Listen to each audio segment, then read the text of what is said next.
With the Butt Kicker Gamer 2, what you see and what you hear is what you feel.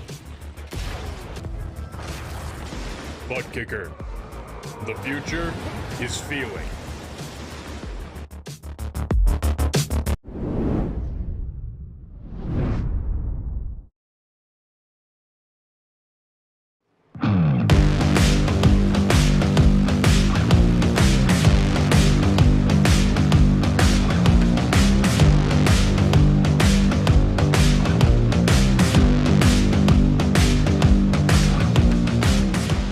It's been a rough and tumble opening start to 2023 Season 2 for the drivers in the Precision Racing League NASCAR Truck Series. But today they descend on the half mile of mayhem, and what are we in store for? Well, you're going to have to sit back and find out. Hello everyone and welcome along to RaceSpotTV for another doubleheader of NASCAR action. My name is Arjuna Kankipati. Apparently Joey Tebbin and Dylan Core decided they did not want to be part of tonight. They thought this was going to be too much for them, so they called the experts in. Arjuna Kankipati and Ewan O'Leary. Neither of us have grown up in the US, but we'll give it our best shot. But we do love a bit of oval racing, and we were just talking about this before we went live, Ewan. This is one of those tracks that definitely frustrates plenty. It is a little bit odd, isn't it, really, around here. It's not like any of those other circuits on this schedule this season, or indeed in any other season. Martinsville is very, very unique indeed. I'm very much looking forward to seeing what we've got in store for, because, my goodness, it is quite, well, half mile of mayhem, as you mentioned. Well, that's not historically accurate, but whatever, I'll allow it, because it's true. It's not factually accurate, I think is what you mean to say, because the track is, what, 0.526 miles technically. After this, well, we go to Talladega, where it's going to be crazy, but in a very different sort of a way. And then we get into the meat of the schedule, you'd really have to say. The likes of Dover, Kansas, Darlington, North Wilkesboro, which is its own little piece of heaven to many. And then we'll finish up at the Charlotte Motor Speedway. I'm sure based on what we saw at Texas, nothing will go wrong to close out the championship. They're getting underway for qualifying, so let's talk about those driver standings where Brett Karakoff, who has got one of the 3 wins this season, has already started to build a bit of an advantage, with consistency proving to be oh so important. Dallas Sullivan and then Pierre-Luc Ryu sit through the rest of the top 3, with Barron Hilton lashed right onto the back of them. But it's anyone's game, and at a race like this, Ewan, you've got to stay out of trouble to keep yourself in contention. Yeah, we've seen so far that it is important to stay out of trouble to get yourself up there in the points. That's the most important thing here, because as you mentioned, Karakoff has only won 1 race, which is not that much out of the first 3. So but just being consistent is important, but that's going to be oh so difficult to do around here. And when we talk about team championship, it becomes even more difficult because you're now being consistent across multiple drivers. Regan Bogue Motorsports and Loaded Dice currently sit 1 and 2, just split by the 5 points, and then Waterback and NASCAR L Motorsports. It sounds a lot better if it's NASCAR in my opinion. 1 point splits them in the battle for 3rd and 4th, but of course plenty of excitement to come in that team championship. Plenty of racing still left to go, and as the drivers work their way out onto track for qualifying, it's time for us to thank those that make this possible, starting with Advanced Sim Racing. Owned and operated by passionate sim racers, Advanced Sim Racing designs and builds the sturdiest and most durable aluminium profile racing simulation cockpits available in the market today. All PRL members also get a 5% discount on ASR products using the Precision 5 coupon code. Racebox offers mid and high-end button boxes for sim racing enthusiasts, from the casual gamer up to the most meticulous sim racing driver. Competitively priced and carefully handcrafted, our button boxes are an enjoyable addition to any sim racing setup. Visit raceboxsimracing.com and get a 5% discount also using the Precision 5 coupon code. Butt Kicker products add incredible immersion and realism to every game. Feel every nuance and truly put yourself in the driver's seat. Mecha Sim Hardware is a small company from the Czech Republic, and their goal is to produce high-quality sim racing hardware. If you're looking for a high-end pedal set, handbrake, or sequential shifter, visit Mecha Sim Hardware's eShop right now to get you up to speed. Muradness is a performance lifestyle brand motivated by motorsports and founded by professional race car driver Daniel Morad. For more information, visit muradness.com. And Ninja Trader, better futures start now. Trade the world's future markets with Ninja Trader. Visit ninjatrader.com to access unlimited free trade simulation. And now under the night lights, it's full focus on qualifying, and Potentially a track, Ewan, where we're not expecting pit stops to be a reality, because if we get the rough and tumble of cautions, we could see drivers extend their fuel tanks through the 40-minute race, maybe qualifying more important than some would like to think. Absolutely, I think qualifying is going to be very important. First of all, because of what you said there in terms of no pit stops, but also because of staying out of trouble is going to be a whole lot easier if you're up the front. If you think about it, if by some miracle we go green the whole way through the 40 minutes today, we're only going to have 120 laps anyway, or around there. So that's not that much above the fuel limit anyway. So I don't even think we'll need that much caution, to be quite honest, to be able to make it on those stops. And this pit lane's so awkward anyway, you do want to avoid it, really. Especially green flag pit stops. It's a lengthy run at the slow speeds. You did mention it, though, the potential for drivers to avoid coming down for fuel. Maybe we have to consider drivers maybe coming out for tyres, or coming in rather for tyres. Be interesting to see if we do get a relatively lengthy green flag run to start things off, and how drivers respond from there.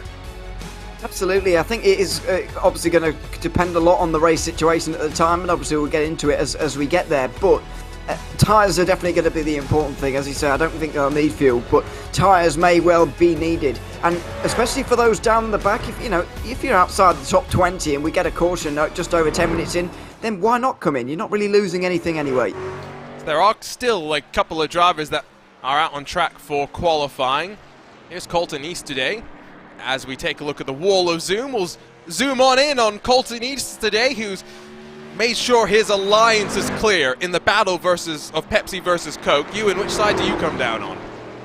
I don't really mind. Wow. Either or. I can't even tell the difference, to be quite honest with you. So there you are. I'm not taking sides. Dear me, that was a bit loose in towards turn 3 though, wasn't it? Easter Day all over the place, and he's got to do that possibly more than 100 times today, so it could be difficult. It's going to be difficult for everyone, and everyone would have known that coming in.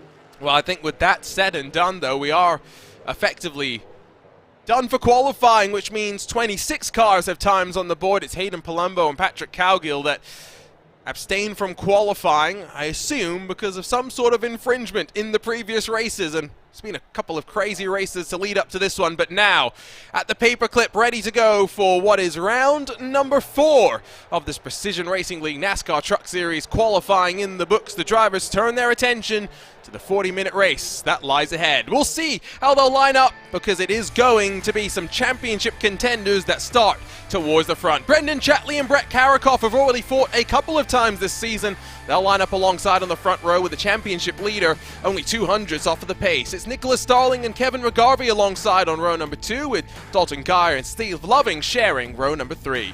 Rolling from 7th, it's Pierre-Luc Ryu with Austin Hunter alongside in 8th, Nicholas Saint-Germain and Cody Atkins roll from the edge of your top 10. It's Alan Dice and Kevin Jobin behind, with Barron Hilton and CM Pennington sharing row 7. Dallas Sullivan 15th sees Dominic Brodeur on his right in 16th spot. It's Garrett Austin and then Ryan Traver on row number 9, while Richard Pruitt and then Tom Amasi bookend your top 20. Stacey Hunter, Colton Easterday, and then Zach Panzarella and Zachary Smith all separated from your pole position winner by about half a second through your front 12 rows. Just Robert Goff and Oliver Goff that line up as your final 2 cars with times on the board. It's Hayden Palumbo as well as Patrick Cowgill that will roll from 27th and 28th positions. As always, a number of drivers very willingly giving us a look on board with them, and as they now get focused and ready to go, you can look at all of their faces except the one at the very bottom on the right. That's Terry Radford getting ready to go for the Xfinity Series race in just a little bit here, Ewan. Yeah, that'd be fun to see as well. It's always good, nice to commentate on RaceSpotTV commentators, isn't it? It's a bit of a laugh for us. Dig the knife into the back, yes. So this is why I don't do it. So yeah, that'd be funny. But yeah, it is always nice to see, and some pretty nice setups, I've got to say as well. Some very wide screens on that list there. Oh yeah, you got to look on board with the basement of Brett Karakoff as well. Now that is impressive, isn't it? Yeah, well, as I was saying, they all are really. What's more impressive about Brett's is the fact that he's got these LED lights and he doesn't get distracted. Well, I guess so, yeah. I would not enjoy that, personally. Am I the only person in sim racing who just likes normal lighting? Just see it everywhere. You don't like some unicorn vomit, is what you're saying? I don't like LEDs or anything, or even a really dark room when I was racing as well. I hated it. There are some really weird people that race in pitch black. I'm not one of them. You're not one Tried of it them. once, never again. Okay, I think we're going to get 2 pace laps, of course, because this is a short track. And so these drivers get one more trip around the slightly longer half-mile track. Yeah, that is factually incorrect, that nickname, isn't it? It is just about, as you say, 0.526 miles around here. So that's not really a fraction that we can say out loud. But yes, it's roughly half a mile, and it certainly is madness or mayhem or whatever you said. So it's going to be an interesting one. And as we were saying before we came to air, the real deal is, how long are we going to stay green for before we get the first caution and then the next one and so on? Okay, so my prediction would usually, my ask to you for a prediction would usually be who comes out on top. How many laps do we get before a caution comes out? Go for about 4. Oh well, that's low expectations from you and O'Leary, but under the night lights, 28 trucks stacked up and ready to go for round 4 of the Precision Racing League Truck Series. It's a great jump from Karakov on the outside to be able to potentially slot in behind Chatley, still side by side for about 4 rows behind as they work onto the back straight. But crucially for Brendan, Chatley converts from pole position, and they didn't even get 1 lap, Ewan. I guess I'll give you a cookie. Hey, you said I was over-optimistic, or under-optimistic, sorry. Yeah, lap 1 complete and already down the back, I'm afraid. And we've already seen the first bit of play from Karakov as well, some very smart play. Didn't decide to go deep on the brakes in towards 1 to try and fight it, because if you do, you're going to find yourself stuck on the outside very easily. Let's see if we can go back in time and pick up what happened to whatever trucks were involved. Grab a look at the replay. And, oh, that's a truck that goes around initially and then all checks up, and Hayden Palumbo, Robert Goff getting mixed up, but Robert Goff doing a good job to slam onto the anchors. Absolutely, it happened even a little bit further up than where we were looking, but right down the back. This is on board with Stacey Hunter. Oh dear, not a lot you can do about that when you're in the 71 there. Just got whacked in towards turn 1. And I was expecting them to exercise a little bit more care, really, than that. I think they were trying to exercise some care. It just was unsuccessful in that case. So, lap 1, caution number 1, and this is a timed race. A little bit different from what some of you may experience in the real world, but it does mean that we have a deadline that we can cut over to those drivers in the Xfinity series. And I think the interesting thing, Ewan, is we're going to get a back-to-back head-to-head comparison of trucks versus Xfinity. We are, in terms of cautions and how many laps and so on, we certainly are. But the Xfinity race, let's not forget, is going to be 10 minutes longer when we get to it later on tonight. So it will be a little bit of a comparison, but that's all to come a little bit later. It is bizarre, though, to have a clock ticking in the top left during a NASCAR race. I mean, technically, isn't there always a clock ticking in terms of getting the race done on time? Counted down, though. True, fair enough. That's a look on board with Brendan Chatley. Now, he's not got a basement behind him, but he's got a pinball machine, so I'm impressed. Cool. Yeah, where's he got that from? If he was English, I would say, where did he steal that from? But I guess he's bought it. Ewan, you're showing everyone that you're... I'm not saying I've done that. The further north they get in England, the worse it gets, is what Lewis McLeod wants everyone to believe. And you're just proving that point. It's all he said to me on Monday as well, when I met him in the north-ish of England. That's right. Congratulations. You are now a real-world motorsports commentator. Well, not quite. Not quite? No, not really. You did a race, didn't you? No, I didn't actually. Wait, what? I was there. It's a long story. Oh boy! I'm sorry. He did say that to me. I don't know what's going on here. Why there's people passing the pace car? I think a couple of drivers getting wave around because they got caught. A lap down. No, they got caught by the pace car before they were able to get up to speed effectively, and so they were trapped between the leaders and the pace car, so they get back. But now we stack up 2 wide once again, and that's something to remember. All these restarts will be 2 wide formations, and so Got to be a little bit careful on each of these, and drivers will approach these starts and restarts with plenty of trepidation. It's status quo though effectively at the front as we get ready to rumble, and a great jump from Brendan Tratley. This time is going to leave Karakov a little bit more compromised in towards turns 1 and 2, but he should be able to hold on. Starling slides into third, Kevin McGarvey, Dalton Geyer, Steve Loving all through the top 5, but this time seemingly a tidier start. The care that you were expecting and has been exercised. It has, and maybe that first caution was a bit of a wake-up call to everybody, really, because it was very, very early into the first corner of the event. Already seeing our first caution, and we're seeing mostly single file inside the top 5 as well, which is the smart thing to do, because if you're Steve Loving right now, there's a big danger you're going to get shuffled right the way back.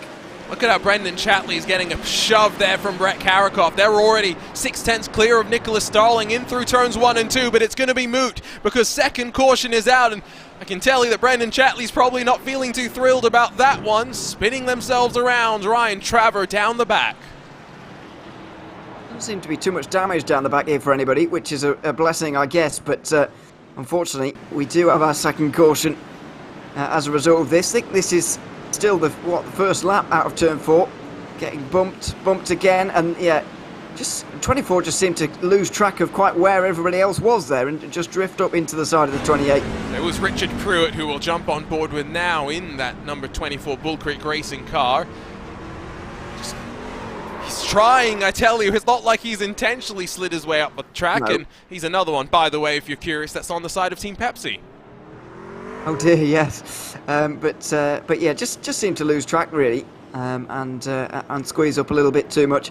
And I don't think that the little bit of contact in the mid part of 3 and 4 there didn't help certainly as well, because it was getting shoved from the back by someone. That didn't cause the eventual thing, but it certainly is flustering when you're in that situation. So you can hardly blame. This is really disco time, isn't it? Goodness me. I mean, I'm grooving right now. I'm sure there's something going on. He doesn't look very distracted, though. I'm always amazed by this. I would be unbelievably... Because the flashing lights in his face here. He's looking straight at us right now, I'm pretty sure. Disapprovingly as well, by the looks of it. What do you mean you don't like the lights? Anyway, yeah, that's very distracting. Goodness me. Who else can we quickly jump on board with then, since we've got a few minutes in our second? We're going to have to start tracking these cautions, I get the sense, at some point. Let's check in with someone who did have to start down towards the back. Let's check in with Patrick Cowgill, who is already up to 19th spot, so he's gained 9 positions so far. This is a lot more normal of a rig. Yes, a little bit less disco, yes. And it looks like triple screen display as well. Curved as well. Looks of things. Or is it? Yeah, are they curved triple screen, which is a new variation. But you'll note that he's got a good old Logitech shifter, but that's definitely not a Logitech wheel. Well, I wouldn't have noticed that, if I'm honest. Why is? Oh, I was about to say why is the shifter on the right, but of course it's not. It's not yeah, in the UK. don't worry. That still takes me some getting used to every time I return to this country. Yes, I'm like, what is he doing there? But yes, he has got it on the right side. So there we are. But yeah, ready to go back green flag racing again. So technically, we got 1 lap complete because your leader crossed the line. However, the caution did fly at the end of lap number 1 for those at the back of the pack.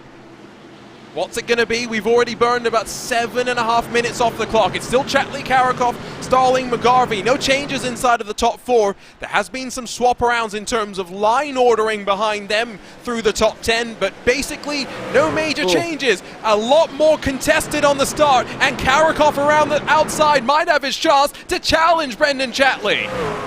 Well, this is the first time he's really gone for it, because there is that danger that's ever looming there that you can get shuffled right the way back, but he's gone for it this time, and he has taken the race lead. Beautifully executed just to judge on the race starts, and now it's going to be difficult for Brendan Chatley to put that mistake behind him. Starling and McGarvey side by side, but caution further back. It's Stacey Hunter mixed up once more. Oh. This time it's a little bit more of a traffic jam. It is, and a bit more damage as well. The first... Oh, we've even got an engine gone there for the 25. That's disappointing. There's going to be some pit stops here. Hayden Palumbo, by the way, has got engine problems. Let's see what happens here on the replay. This is the biggest accident of the night so far. And it all started with the... Oh, dear. So 31 on Patrick Cowgill. Not a nice place to catch the wall there. Pretty unlucky, really. No, definitely not how I think that was intended to play on out. Colton Easterday, I don't think really had much time to react. A 71 machine as well. Stacey Hunter, second incident for that car. Plenty of drama there. Yeah, there was, and as I say, just no way of stopping, really. I mean, these trucks are, correct me if I'm wrong, but even harder to slow down than the Cup cars, the Xfinity cars. They just seem like they're not as nimble and whatever. It's even harder to avoid. But I think any cars there, to be honest, are going to all get caught up in that. There's just nowhere to go anyway, really. Technically, that was at the end of lap 1, though. That was on lap 2, so we finished a lap there. We finished 2 laps under green, I think, just about. Just about. Yes, it's taken us 10 minutes to do that. And if we add all the decimals up, we probably have got 4 green laps in. But obviously that doesn't work. It doesn't quite work like that. No, it does not. But yeah, wishful thinking. As I say, I thought we would get a little bit further. But you said I was underestimating. I was trying to be optimistic. I told you about. So for those that are frequent viewers here on RaceSpotTV, you may know the Real Sim Racing series that we cover on Monday nights, and they've got a Cup series of their own. I was part of history for that series, which was the race with the most cautions. It was here at Martinsville. I think it was 250 laps, and we had more than 20 cautions. I was commentating. It's a race I'll never forget, and not for good reasons. And the thing I don't understand, though, Arjun, is how can we have sometimes such long green flag runs at real life? I know that this is often the longest race of the year sometimes, 500 laps around here, but why are there so many more cautions in iRacing? Even at the very top level. That's a good question. They decided, was it yesterday? Yesterday's Wednesday. They decided yesterday in eNASCAR that they'd just get rid of half the corners so that they'd hopefully have no trouble at Monza. That's true. They did do that. I don't mind that layout, by the way. I heard it was interesting. I haven't watched it. But with now less than 30 minutes to go, can we finally get some green flag running under our belts? At the end of lap number 19, only 2 of those fully complete green flag laps. It is Brett Karakoff, though, that gets a great jump after leapfrogging Brendan Chatley on the previous race start. Still, though, Chatley holds the second. Starling McGarvey squabble for third. Let's see how many laps we'll get through this time. We certainly will. It's not the problem really for the front guys. They're doing pretty well in terms of keeping things clean and having nice battles as well, actually, side by side off of 4 right now. But it's further down the back where you've got to worry just a little bit, although we do now have 3 less cars on the lead lap than we had previously.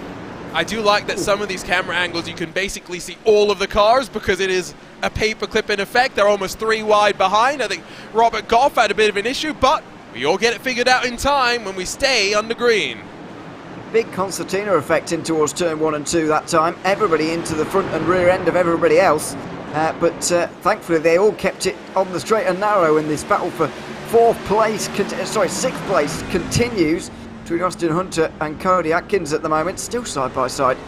Ooh, but the Taco Bell powered entry slides its way through the corner, and Austin Hunter may now be slightly compromised. If it's Taco Bell powered, is it powered by the food or the byproduct of people actually eating the food? No, I was going to say that. Yes. I had to word that carefully. Yeah, exactly. As caution comes out again. What's that? Nearly 3 laps there under green. As the 15 goes around for a spin at 3 and 4. 1 and 2 even. The field really gets very strong out here, doesn't it? Very quickly as well. Yeah, if we quickly take a look at the track map, you can see still everyone catching up, but already almost half a lap separates your leader from the back of the field. And we got, I think, 3 or 4 green flag runs, flag laps, I should say, under our belt there. Yeah, I think it was 3 from what I could see. But yeah, I mean, I have heard this track be nicknamed the conveyor belt by some as well in the past because that's what it's like under a green flag run. It really doesn't take very long for it to become like a full conveyor belt of just NASCAR trucks in this case. Yeah, unfortunately we didn't quite get to that, but a few green flag laps on that occasion. So Robert Goff gives us the blurred background. I'm pretty sure he's got some guitars off to his over his left shoulder there, but hopefully they've not got damage like his truck does now, because both the front and the rear seem to have taken a bit of a beating. Oh, clearly he doesn't want us to know, whatever it is. Well, I understand, to be fair. So yeah, I don't know. I know you'd get very upset about that as well if someone's smashing guitars or whatever. Oh, that's the story for another day. Yeah. I lived in a frat house once. When I say frat house, it was a dorm that was just for the frat, so it's a very different sort of a frat house than what I think a lot of people have in mind when they think of, I don't know, Animal House or something. But, yeah, my guitar got taken once. I was not happy. Yeah, no, I was not happy. Who was it? I will not name and shame them because they did apologize. But basically, it's this week where you have this concept of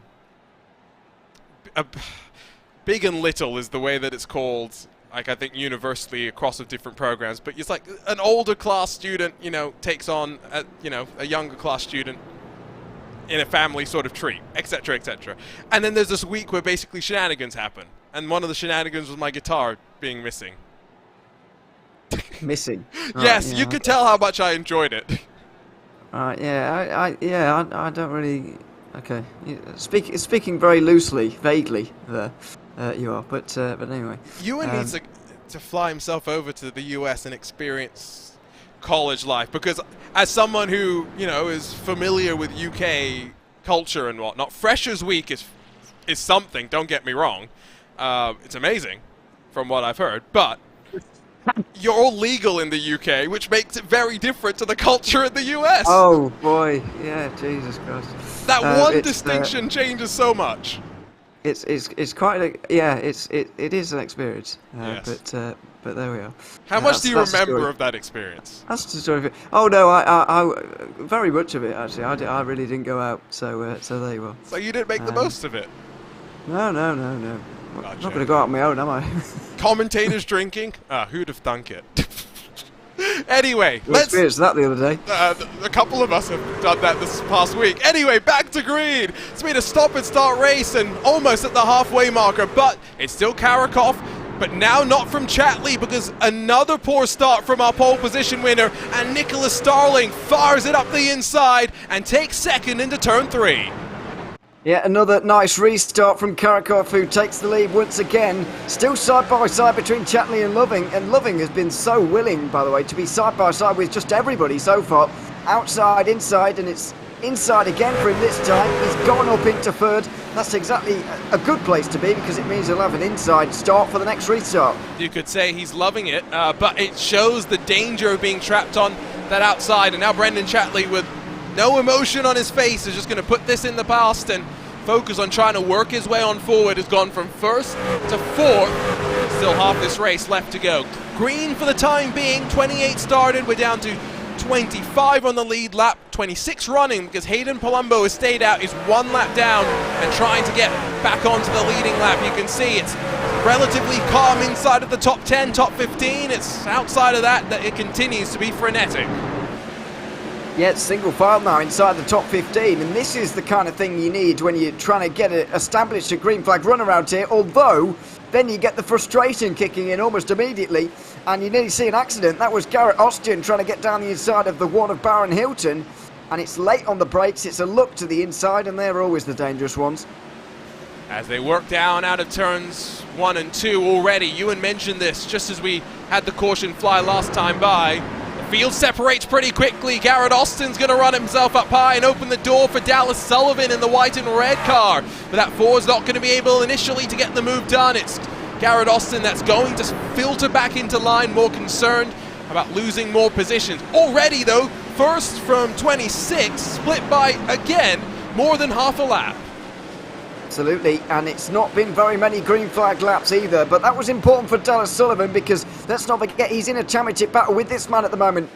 Brett Karakov is currently leading him by 16 points, and he's going to be taking a lot of those points if things stay as they are. Karakov just seems to be able to deliver on all sorts of tracks. We saw him have a great fight with Chatley at the Circuit of the Americas. And let's see if he can carry that forward across of this next part of the season, because of course Talladega's coming up next. That's the one where it's foot to the floor and pray to the racing gods. But after that, you get into the meat of the schedule, where it settles into a rhythm. You and I were talking about this before we went on air. The fact that the season started at the Circuit of the Americas is so foreign that for many it would have been very weird for them, as the caution flies once again, and it's Robert Goff, unfortunately, that sees it fly for him. Yeah, and he's going to go a lap down. He is. Well, I'm not sure if he's going to get his lap back. Not really sure what the rules are about that, but anyway, he's gone a lap down, which is very easy to do around here. We'll see what happened to him. He might have got assistance from that coming behind, or on his own even, losing it in towards turn 3, and that is something you don't see very often at Martinsville. And there's the spin. And he had it saved until he didn't. You know, it's one of those. Yeah, and couldn't stay on the lead lap there, so he's going to drop off. Is he? Yes, he is. And I'm not sure what the rules are about the lucky dog anymore, because so he won't be the lucky dog because he was involved in the flying of the caution. However, notice how he's also trapped now between Brett Karakoff and Nicholas Starling. Now, if I remember correct, because I am an American open wheel fan more than a stock car fan, if I can be perfectly candid, I believe under NASCAR rules, we are going to see Robert Goff get filtered back to the very tail end of the field. Yeah, that's so harsh, isn't it? To be fair, I know maybe some people disagree with me, but I preferred that rule when they had those lead lap cars on the outside and not lead lap cars on the inside, just because it was a bit of a laugh, really. I like it in IndyCar, where you don't care unless it's the last 10 laps of the race. Then you send them or whatever to the back of the field. But if it's a caution with 55 laps to go or something, let the lap cars be where they are. Yeah, I think so. I think that's Palumbo getting his lap back, isn't it? Yes, going it is through indeed. There. Yeah, there we are. So we're trying to figure out NASCAR rules as we go. But yeah, I don't know. I just feel like the idea of having a double file restart every single time really takes away the novelty of it. You know. That's why in NASCAR sometimes the drivers being so silly they just go to single file restarts. Well, yeah, but I wouldn't like to see totally single file. I want to see the cars a lap down on the inside, so they're trying to get their lap back and doing stupid things. That's what I would say. I don't. I know why you're saying it, but I hope you also realize why that's never going to happen. Well, like, literally, I could promise you that's never going to happen. Unfortunately. No, it's not. But I can dream. You can dream. No, we're all or good I can at watch that. previous years where it used to happen instead. How about that? So who's that coming out of pit lane? That is I'm losing a lap. Colton East today. No. So it's Colton East today, who was 24 laps down. Okay. And emerging from pit lane. I mean, I got to give it to him. That's dedication. It is 11.5 minutes down pit lane. That would not be allowed these days with the rules. But I'm not a fan of that rule either. You can tell. Oh, absolutely not. Oh, the Pepsi's gone. It has. He's drunk it, I guess. Or just removed the sponsorship. Realised that he could get sued. I realised he wasn't being paid enough. Yeah. Possibly. So look at this setup as well. So he's got the RaceSpot broadcast over his shoulder. So hello, family. Can you tell Colton we're watching so that he can give us a wave, please? Are people watching behind him? Surely. That would make me feel really uncomfortable. Well, how many people sat behind me? You know, Dane Warren and his brother Ethan Warren used to race like literally alongside one another. Well, that's fine, but that's because that's not behind you. Well, you say that, but I think then they had the rest of the family in the house as well. So I don't know. Anyway, pace car's off and away. It's been one of those races, but it is Brett Karakoff that jumps once again after grabbing the lead from Brendan Chatley in a previous restart. He's not going to get jumped himself. Starling second, Loving third, and now Chatley loses fourth to Cody Atkins as there's plenty of drama behind. There certainly was. Even cars inside the top 10 had to think about avoiding that one. That was one of the most, highly positioned crashes we've seen all day, and they still don't quite know how to sort it out. I think that's number one, trying to get out of everybody's way. Oh, dear. Yep, and then they almost decided to do more. Yes, I could see what was nearly happening there. Baron Hilton. Kevin Jobin too, I think. Yep, I think so. We'll find out. Replay. Never lies, and it's the Tropicana machine of Baron Hilton that sets off a chain reaction that, well, half mile of mayhem is maybe pretty fitting, all things considered. Yeah, and a lot of drivers getting damage from that as well. He just clips the curb on the inside here, isn't it? And you just can't afford to touch the curbs on the inside there, can you? They're so high, they chuck you to the outside, straight into the side of everyone. And unfortunately, a lot of drivers will have got damaged as a result of that as well. So we're on to the 6th caution of the race so far, and we've still got 16 minutes to go. Yeah, so I'd imagine 3 more, probably. I guaranteed that you're good to make it on without a pit stop, I'm pretty sure, at this point. Yeah. We'll note that Zach Panzarella came in, I guess, because he was involved in one of the early cautions. He's been out on track basically since the first caution. He's already back up to 13th spot. I think it was the 2nd caution, maybe. Second? But it says he pits after 4 laps. That's got to be the first caution. Yeah, well, just based on laps, because we finished effectively true, 1 lap, then, you know, so... That's true, actually. So he must have been caught up in that. So I can't imagine he's actually seeing any advantage having pitted. Just got less especially damage. so early. He's just repaired damage, I suppose. And I think it's already kind of too late for pitting, isn't it? Really, Surely, tyres. hopefully. So you know, unless you've got pretty severe damage, you're going to try and soldier on and survive with anything you have, I think, at this stage. If you're just joining us and you're wondering where Joey Tebben and Dylan Coyle are, well, they decided Martinsville was too tough for them. And so they drafted in the experts, 2 people that did not grow up in the US, but apparently can get you through 40 minutes of mostly caution-filled racing. And don't forget, after this, we stay at Martinsville, and I believe under the night lights as well, for the Xfinity Series for a 50-minute race, Ewan. Absolutely, and we'll see if it's any different to this one in terms of cautions. Yeah, it is kind of bizarre to have 2 people. Well, I've never stepped foot in America, so there you are.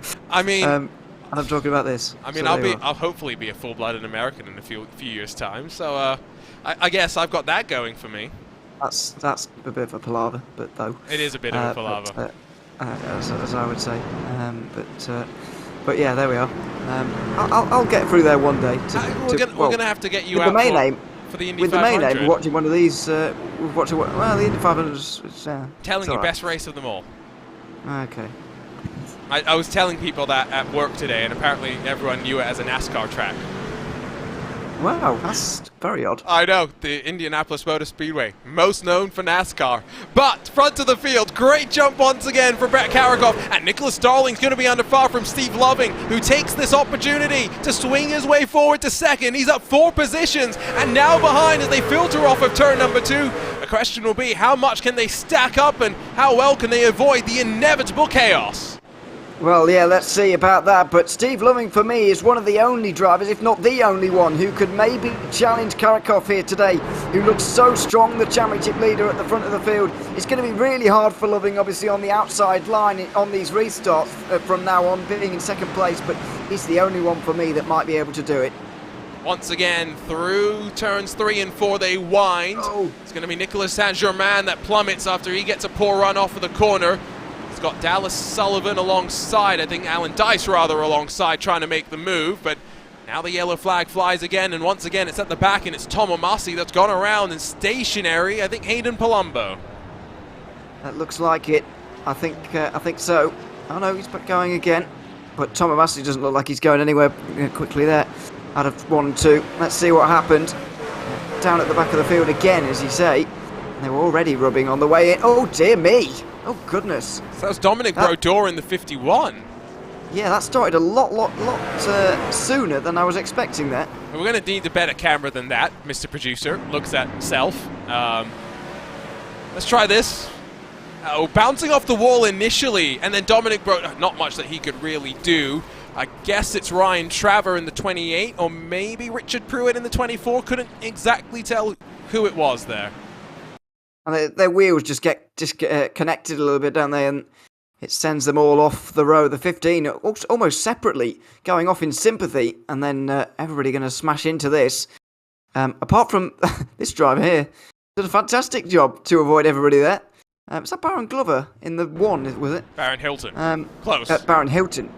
Who's? Yeah, that's yeah. Baron Glover's not even in this race, is he? Sorry, it's another PRL driver from a different series. It's fine though. There are a lot of the PRL drivers. That is the problem. We have to remember about Well, I can't even. It's about 9 different series with up to 60 drivers in. So take that in. You commentated on Monday night. I did, yeah. Yeah. That's a whole. That's at least. I think that's about 70 drivers I went through in one night. Yeah, yeah, because that is a big field with the GT4 and then the MX-5 GR86 series. Yes. I did GT3 yesterday. We had 2 races, both fields, 50+ cars. And none 2 drivers can be the same on the same night. Yep, no, exactly. That's the best part as well, is that you've got plenty more names that you can butcher. We're doing this now. We've got 30-ish drivers, probably 20 drivers coming up for Xfinity.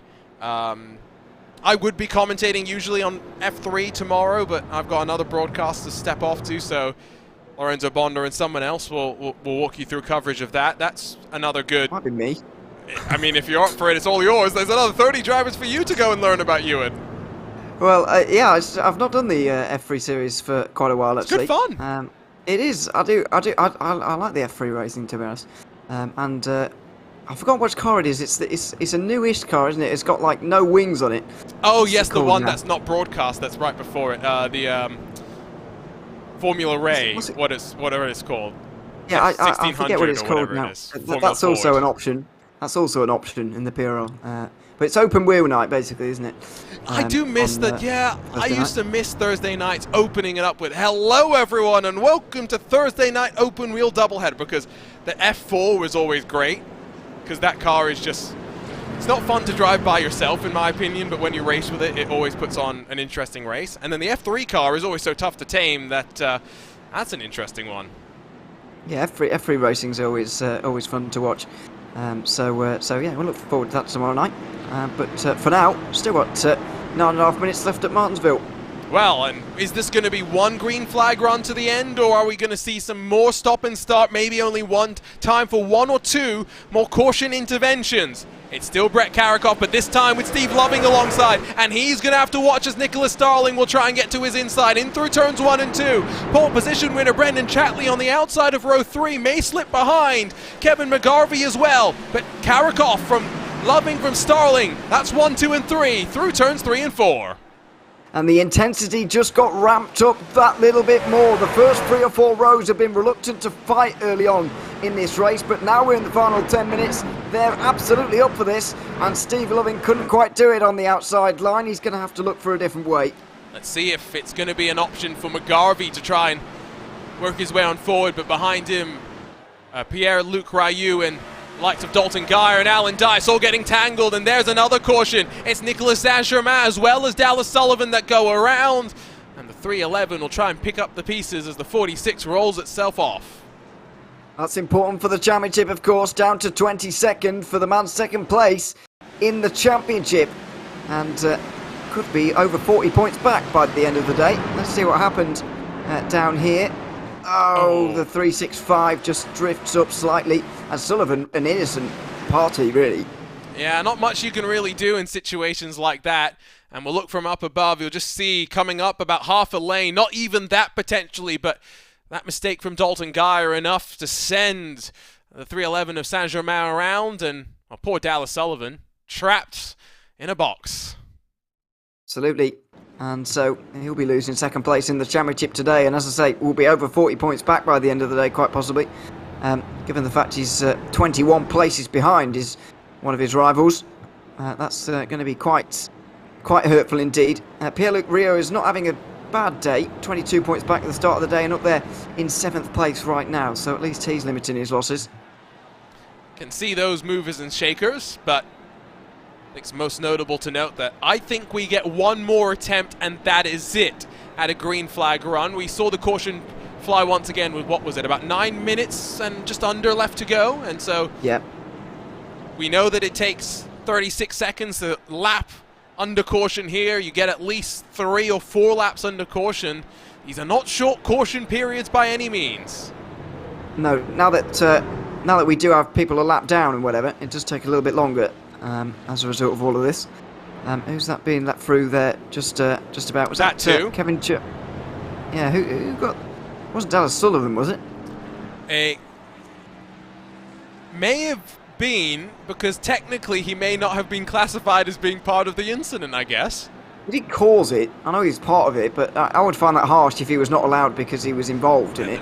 Remember, it's just the iRacing automated system that makes that determination as well. So it's a cruel system. You mentioned a number at the start that I think is really interesting. 120 or so estimated laps. We've been ticking through for 62 with 6 minutes left on the clock. Yeah, I was just doing the estimate that you can do 3 laps a minute here, and there's 40 minutes, so 3 times 40 is 120. That's, so of course, if we run green the entire way, so that was the reason why I put that number out there, but it's just impossible to guess the amount of laps you might be able to do, purely because it's going to be filled with so many cautions, or you don't know how many, and you don't know when and whatever, so it's one of those, really. You're never going to know how many laps you're going to do. It's not the first race that we've gone caution-free at. Oh, right, not caution-free, pit-stop-free at for those at the front. And I wonder if it will be the last. Talladega's one of those weird ones where despite the fact that you think it may be the craziest race of the season, they seem to keep it sane, at least until the very end when all bets are off. Well, absolutely. It's... This could be the final restart of the day, and people will realise that as well. So I just wonder how aggressive this is going to be, and whether we'll even see a green flag lap here. A whole lap, that is, because the aggression is going to be up. I feel like we have the time for one more restart, but it is going to start pushing it the longer we go. It's going to be Karakov, Loving, Starling and Adkins, the front 2 rows, with a green flag dropping for potentially the final time here at Martinsville. Great jump from Karakov once more. Loving should be able to hold on to second. Behind, side by side as they ramp themselves off the banking and down the back straightaway at the paperclip. Plenty of action through the field, but not at the front, which is exactly what Karakov is wanting to see. A fantastic jump there from Karakov. Loving didn't even get alongside there to challenge him in towards turn 1. Loving quite fortunate, really, that Starling wasn't able to take that second place away from him. But it's a lead now that the championship leader may well not relinquish. Just over 4 minutes to go. I think 2 more laps and it is past that point of no return, guaranteed. And so as Dalton Geyer and Kevin McGarvey go side by side across the line, this is where the jeopardy starts to kick in. You want to fight, but you do not want to risk the caution coming out and you being the one that drops back as a result of it. Absolutely, we are past the point of no return now, in my opinion. We wouldn't see a green flag restart. This is going to be the race to the flag. The next flag ends the race, or whatever the phrase is. It's side by side, up and down the top 10. Steve Loving looking pretty good here, actually. You got to wonder how drivers have kept their tyres underneath them, given that they have not had the chance to change them. Lovin ramps himself right up to the bumper and across the line with about 3.5 minutes left to go. 20-second lap times are into the closing stages here.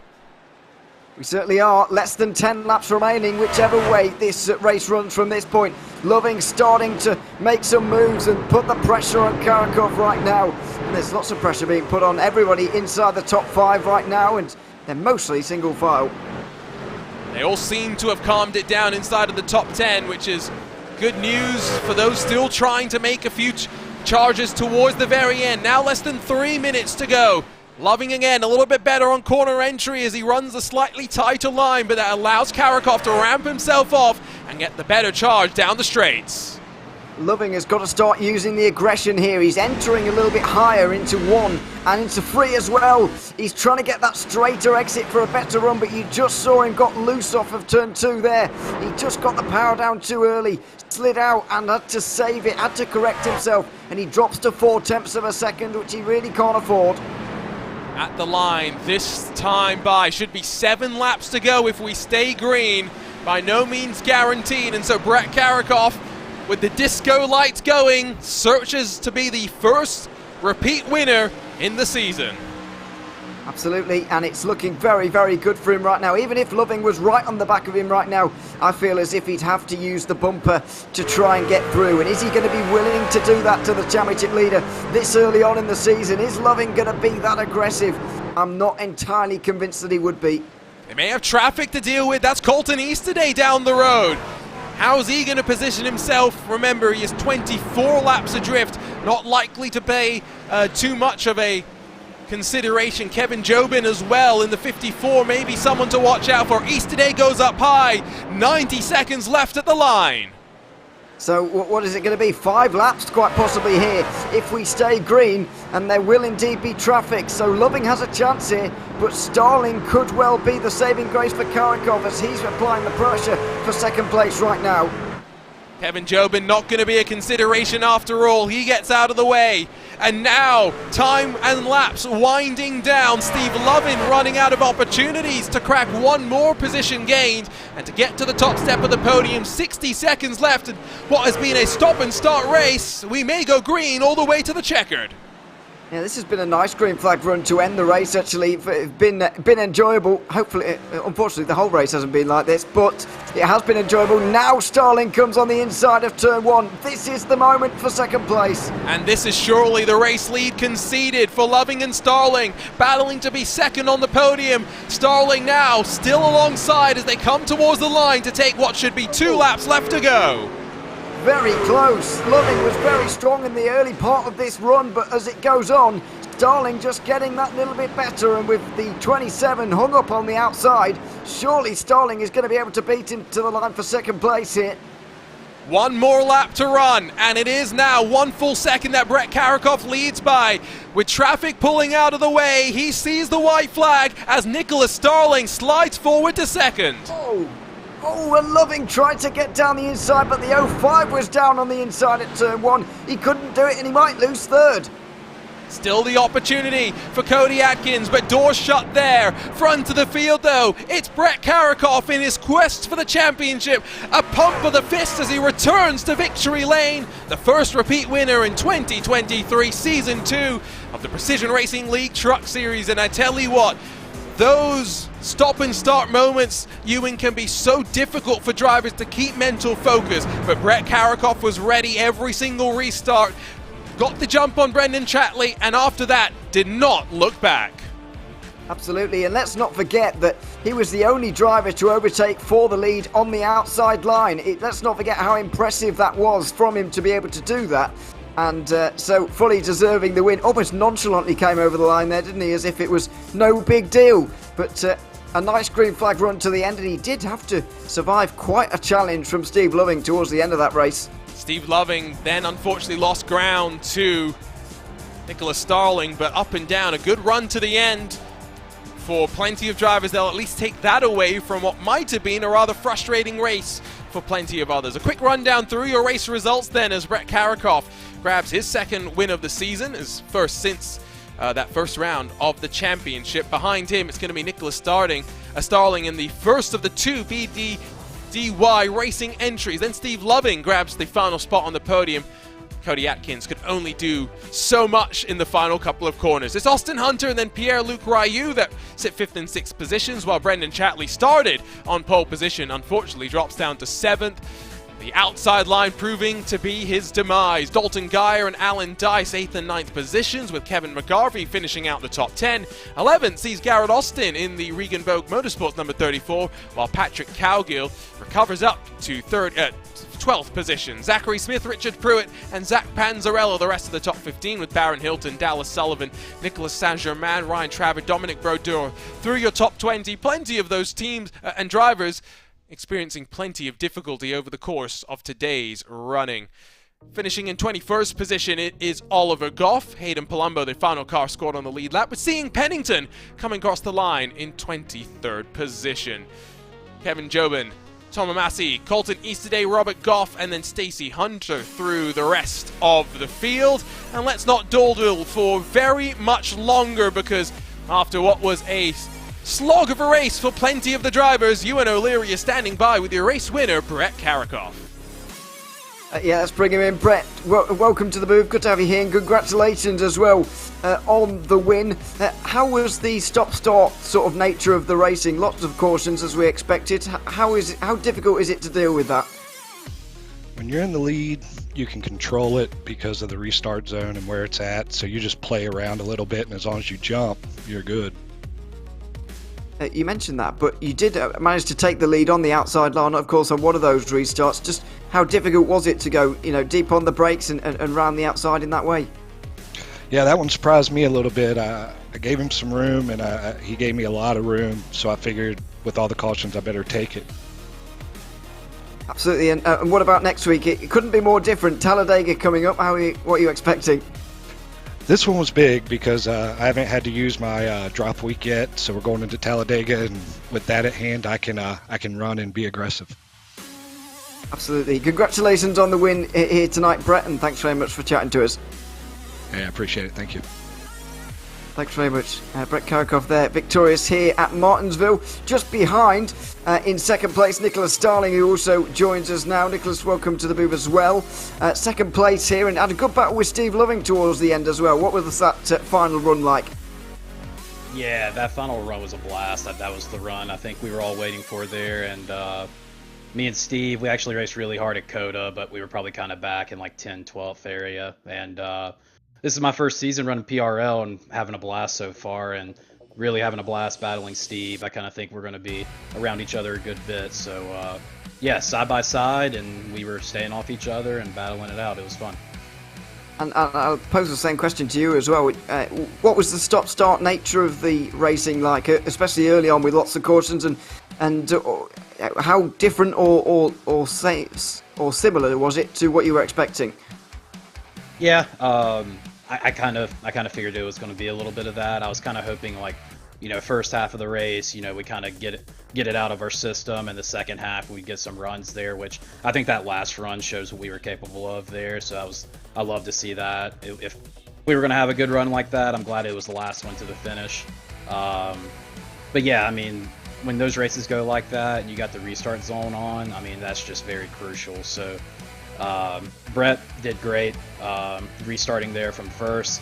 That second to last restart, he kind of went super late, and I was sitting there P3 inside line, and I think I could have took it 3 inside. I let off a bunch, but it's just I was wanting to race it out and see a long run. So you just got to pick and choose to be patient, give everybody room, and that's what me and Steve did. So that was fun racing with him. Absolutely. Congratulations on second place, Nick, and thanks very much for chatting to us. Yes, sir. Thank you all. Thanks very much.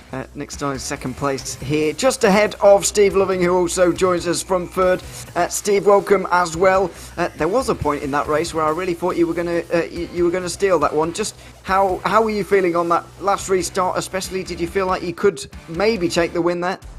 Yeah, I was feeling pretty good. Each restart I had to play it a little bit differently, and the outside line on the front row, I'm really scared of the restarts and the black flag, so I was kind of hesitating a little bit, but my objective was just to really stay on Karakoff's right rear and just kind of hold him up a little bit on the best line and then try to slide in. But it was up front, we had a great run all night. I had a blast. It was awesome running with Starling, Karakoff. Everybody up there was running really clean, really hard, so we had a blast. And you were one of the only drivers really inside the top 5 to make any significant progress throughout the race. I guess partly because of cautions that maybe didn't help everyone, but you were able to go up the order and make some passes. Just how were you able to do that when everybody else was kind of stuck where they started?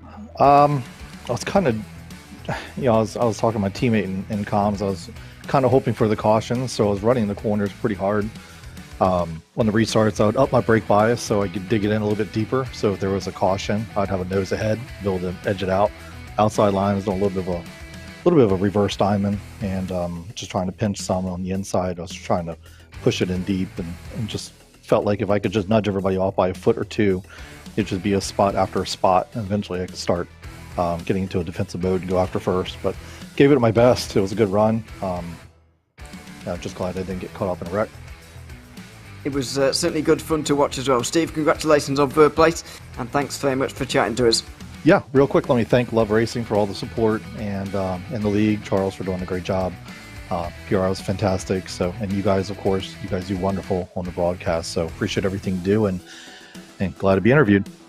Thanks very much. Steve Loving, third place here today at Martinsville. And that wraps up our podium interviews, and so we'll grab a look at the schedule, and I think it was really wise to hear Brett Karakoff say 4 races, hasn't had the need to use a drop week yet. Especially important given that we go to the track where the racing gods are going to decide who comes out on top. It's the lottery that is a trip over to Talladega 7 days from today. As I said to him at the time, it couldn't be more different, could it? Having Talladega right after Martinsville. So that's going to be one not to be missed. But as he mentioned, not having used that bad round already, that drop round, the fact that he has that safety net really takes the pressure off you as you go into such a lottery circuit. And so that, of course, is up next week. But before we can talk about next week, it's time to head on back to Martinsville, but this time to bring the lights up just a little bit more, because 50 minutes of racing on the cards for the drivers of the Precision Racing League NASCAR Xfinity Series. A little bit more power thrown to the drivers, and now tempting them to get a little bit more feisty with the rear end. How will they handle this paperclip of a track? Well, we saw just how stop and start the Truck Series race was. How stop and start is this race gonna be? Now, do remember that these two series are syncing back up after a couple of weeks of diverging. The Xfinity Series just coming from Kentucky, while the Truck Series, of course, just coming from the Worldwide Technology Raceway. But Kentucky and Richmond, we're talking short track, intermediate, and then back to a short track, Ewan. We're in that same sort of a rhythm right now where it's the early part of the season, maybe exploring some of drivers' difficult, where it's a little bit more difficult to develop skills, and then we'll get into the bread and butter of the schedule a little bit later. Yeah, some people really just don't like these short tracks, I guess, especially road courses as well. So we could really see some differences in the second half of the season. I know we've had Kentucky, but the likes of Dover, which is a little bit unusual, but especially the likes of Kansas, Darlington, Texas, Charlotte at the end there, they are as bog standard, usual NASCAR circuits as you can imagine. So we could well see a very, very different look to the standings as a result of the second half of the season versus the first, because of how different they are. Well, with 3 rounds now in the books, this is how the championship has shaken on up. It's Richard Regan Jr. in the Regan Bogue Motorsports car that has won 2 races in a row to sit in front of Abner Acosta, but only by 3 points, because both drivers have been inside of the top 5 in every single one of the races so far. And it doesn't just go into the race where these drivers are the class of the field, showcased by the gap that they've got to Bradley Holly and the rest of the company. Abner Acosta has 2 pole positions, Ewan. Richard Regan Jr. has the other.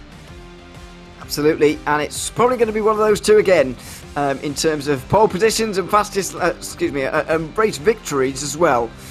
They are the 2 drivers to beat as of right now, but we'd obviously like to see that kicked over a little bit and see somebody else get up there. Why not? Why not, indeed? And with that being your look at the team championship, it leads us into the drivers' championship. It leads us into the team championship. See, I'm getting ahead of myself already, because even though we've only got 9 teams, it does not mean that we only do not have plenty of excitement. Regan Bogue and then Precision Racing Esports, 2 points splits the 2 of them, and it's going to be plenty of excitement to see how that, of course, shakes on up. Not just them, but the Waterback trio of teams that sits 3rd, 4th, and 5th.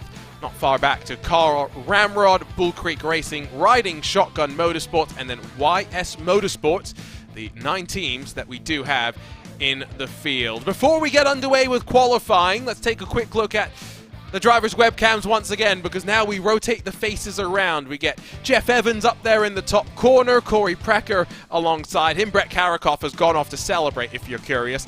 Terry Radford's got the RaceSpot gear on. He's got the belt over his shoulder, but that's all just trying to remind you that he lost a bet and he's having to race with Mark Kalin's University College colors on his car today. Richard Regan Jr. then with VR's Jeremy Bailey alongside with him. Bradley Holly sits, as always, in his Star Wars land of Lego, while Chris Justice has his heart rate working today, so it's good to know the ticker is got there and running. Austin Hunter gives us a look at him as well. Always great when we can work our way through these drivers.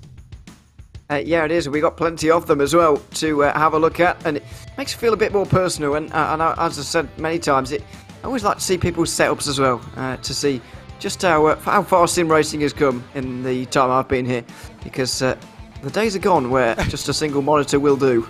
I mean, Kazuki Umeshima continues to prove that's not necessarily the case. Now, fastest in practice was Richard Regan Jr., but with about 90 seconds of the qualifying clock already burned off, Bradley Holly has provisional pole. Richard Regan Jr. is just winding around to get his first time lap complete, and it's going to be a 25.481, so you know that he was just setting up for the second flyer, where he's really going to set the taps loose and try and go as quick as he can and try and make it a potential to try and grab 3 race victories in a row. Out to the final corner, sliding up to the wall. Richard Regan Jr. with a 19.900. It's only good enough for third. Yeah, not quite. Bradley Holly with pretty much the first couple of laps, really, getting out there immediately and getting it done. And looking pretty difficult to beat right now, because even Richard Regan Jr. couldn't do it. We'll see about Abner Acosta a little bit later. But Adam Zemke is going to be next. Plenty of other drivers that will set qualifying times. I wonder if Abner Acosta is not going to set a qualifying time for his part in shenanigans last week. Traffic has been a talking point for some, and we'll have to wait and see. Zemke only good enough for 10th on the first attempt. And traditionally, if we're seeing the likes of Regan Jr. set up lap number 2, if you go on lap number 1, lap 2 is not going to be able to compare. Reese Bogue up to 6th, and Adam Zemke does find some improvement. He now steals 6th away. Yeah, it was a big improvement, and so yeah, I was a little bit worried after the first lap, really, that Zemke was going to find himself a long way down, but clearly the second lap is where you can see a lot of improvement. But now we'll see from Abner Acosta whether he decides to judge it in that way as well, as Danny Cervantes sets the new best time.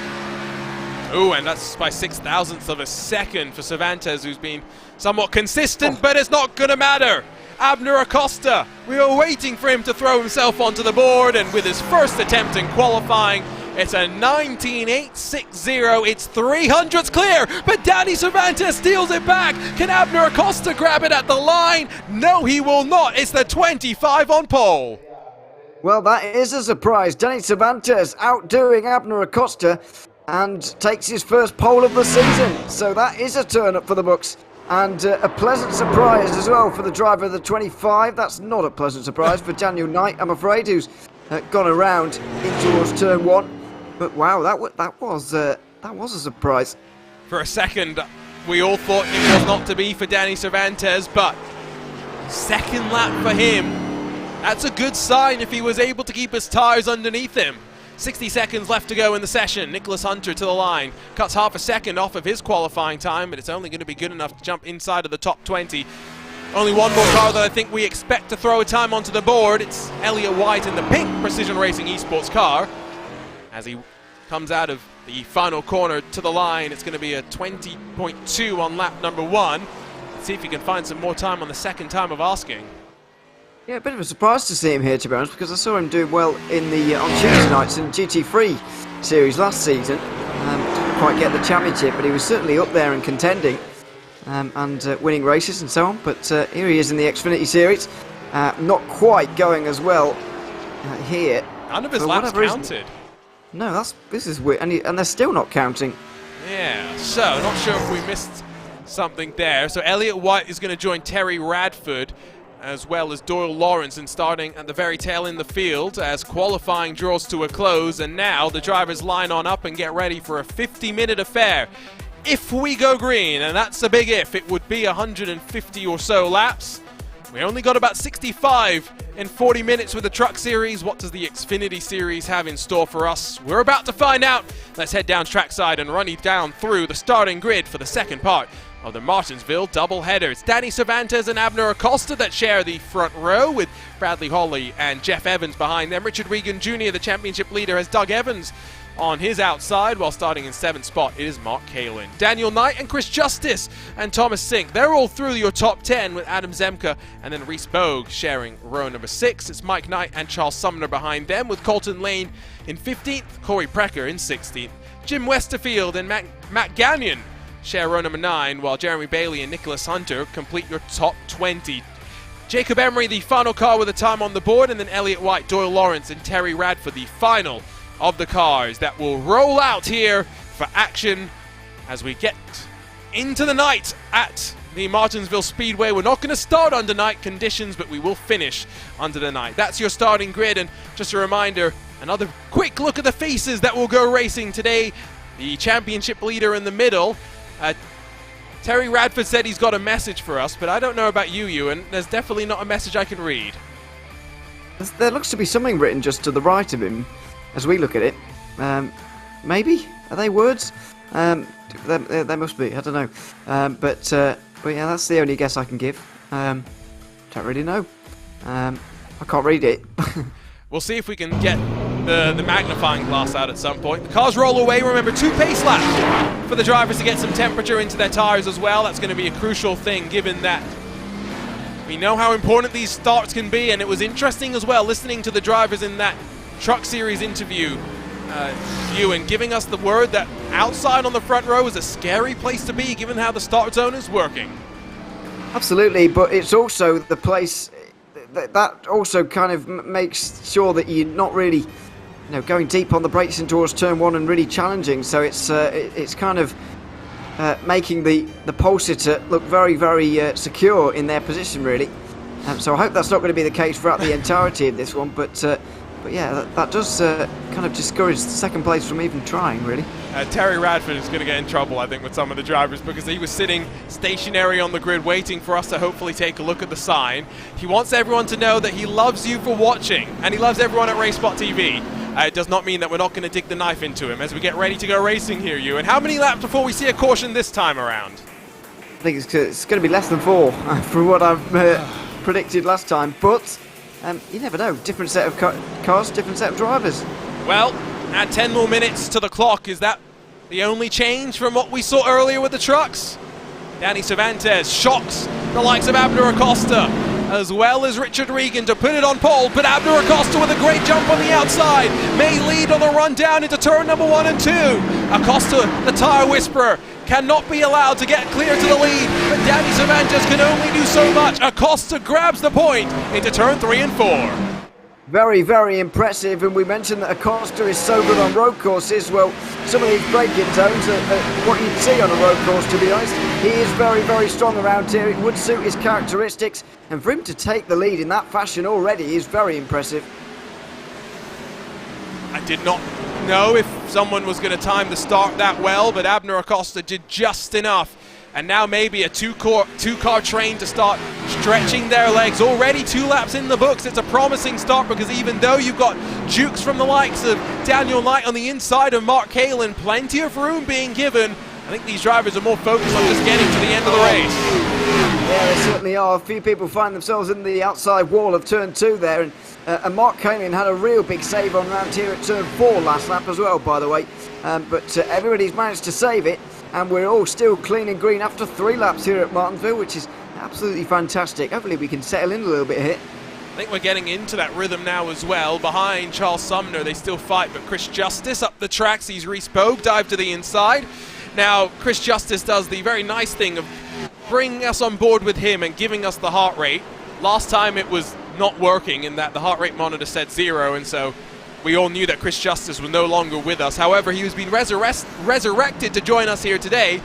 His heart rate's only at 131.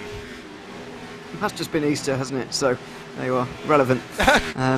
I guess. I didn't even put 2 and 2 together. I mean, it's kind of surprising, though. We joined him in practice and he was at 140, so he really is settled into this run. Clearly, it's more stressful being in practice than it is being in the race. That's what I'm taking from this. Well, that's the only conclusion there is clear to me. So there we are. I don't know quite why that must be, but there you are. Danny Cervantes is looking very relaxed. He's very laid down, isn't he? It's a casual driving position. Now, I guess this is very much a NASCAR-style driving position, and I would not be shocked if he's sitting at a desk. Yeah, quite possibly. Although I think that's pretty normal to sit at a desk personally. Yes. To drive. So there we are. But yeah, looks very laid back and very casual. But I would just get really disconcerted being that far away from the wheel and that far away from the screen as well, which he probably is. You know, someone who's not being so casual right now. Well, Mark Kalin's up on the outside and really being harangued by Doug Evans. He'll hold on for the time being, and whoa, big slide there. I'm sure there was contact, and Kalin not too thrilled with it. No, not really. And now they're all going to be coming through. The conveyor belt will be rolling, and there goes the 4 of Reese Bogue through. What about Thomas Sink as well in the 48, quite possibly. Deep dive on the brakes. Cannon could well get very stuck out here, and I think he's just about sorted himself out in time. Big send to the inside, up towards the front as Richard Regan Jr. starts to pick his way through all the pieces. Gets past Jeff Evans, and now Evans and Daniel Knight side by side on the run out of turns 1 and 2, and Evans sliding backwards to third. But Richard Regan Jr. sees Abner Acosta grabbing the point at the very start of the race, and surely the 56 knows he's got to get a move on. Yeah, and I think with hindsight, he will have wished he could have qualified a bit better, really, because he's given himself a lot of work to do here before he can even challenge Abner Acosta. But there's nothing he can go back and do about that now. All he can do is just get through the field as quickly as possible. And that's what he'll try to do with Bradley Holly completely misses turn 3. Opportunity then for Regan Jr. in VR to work on forward, and always interesting watching where his head is looking. He's pretty much dead focus center. He doesn't worry about where Holly is because he knew he was going to get clear, and Richard Regan Jr. now up to the podium. Oh yeah, clearly not looking around using his whole head, but we can't see his eyes there. We don't know what his eyes were doing in terms of looking around for the mirrors and so on.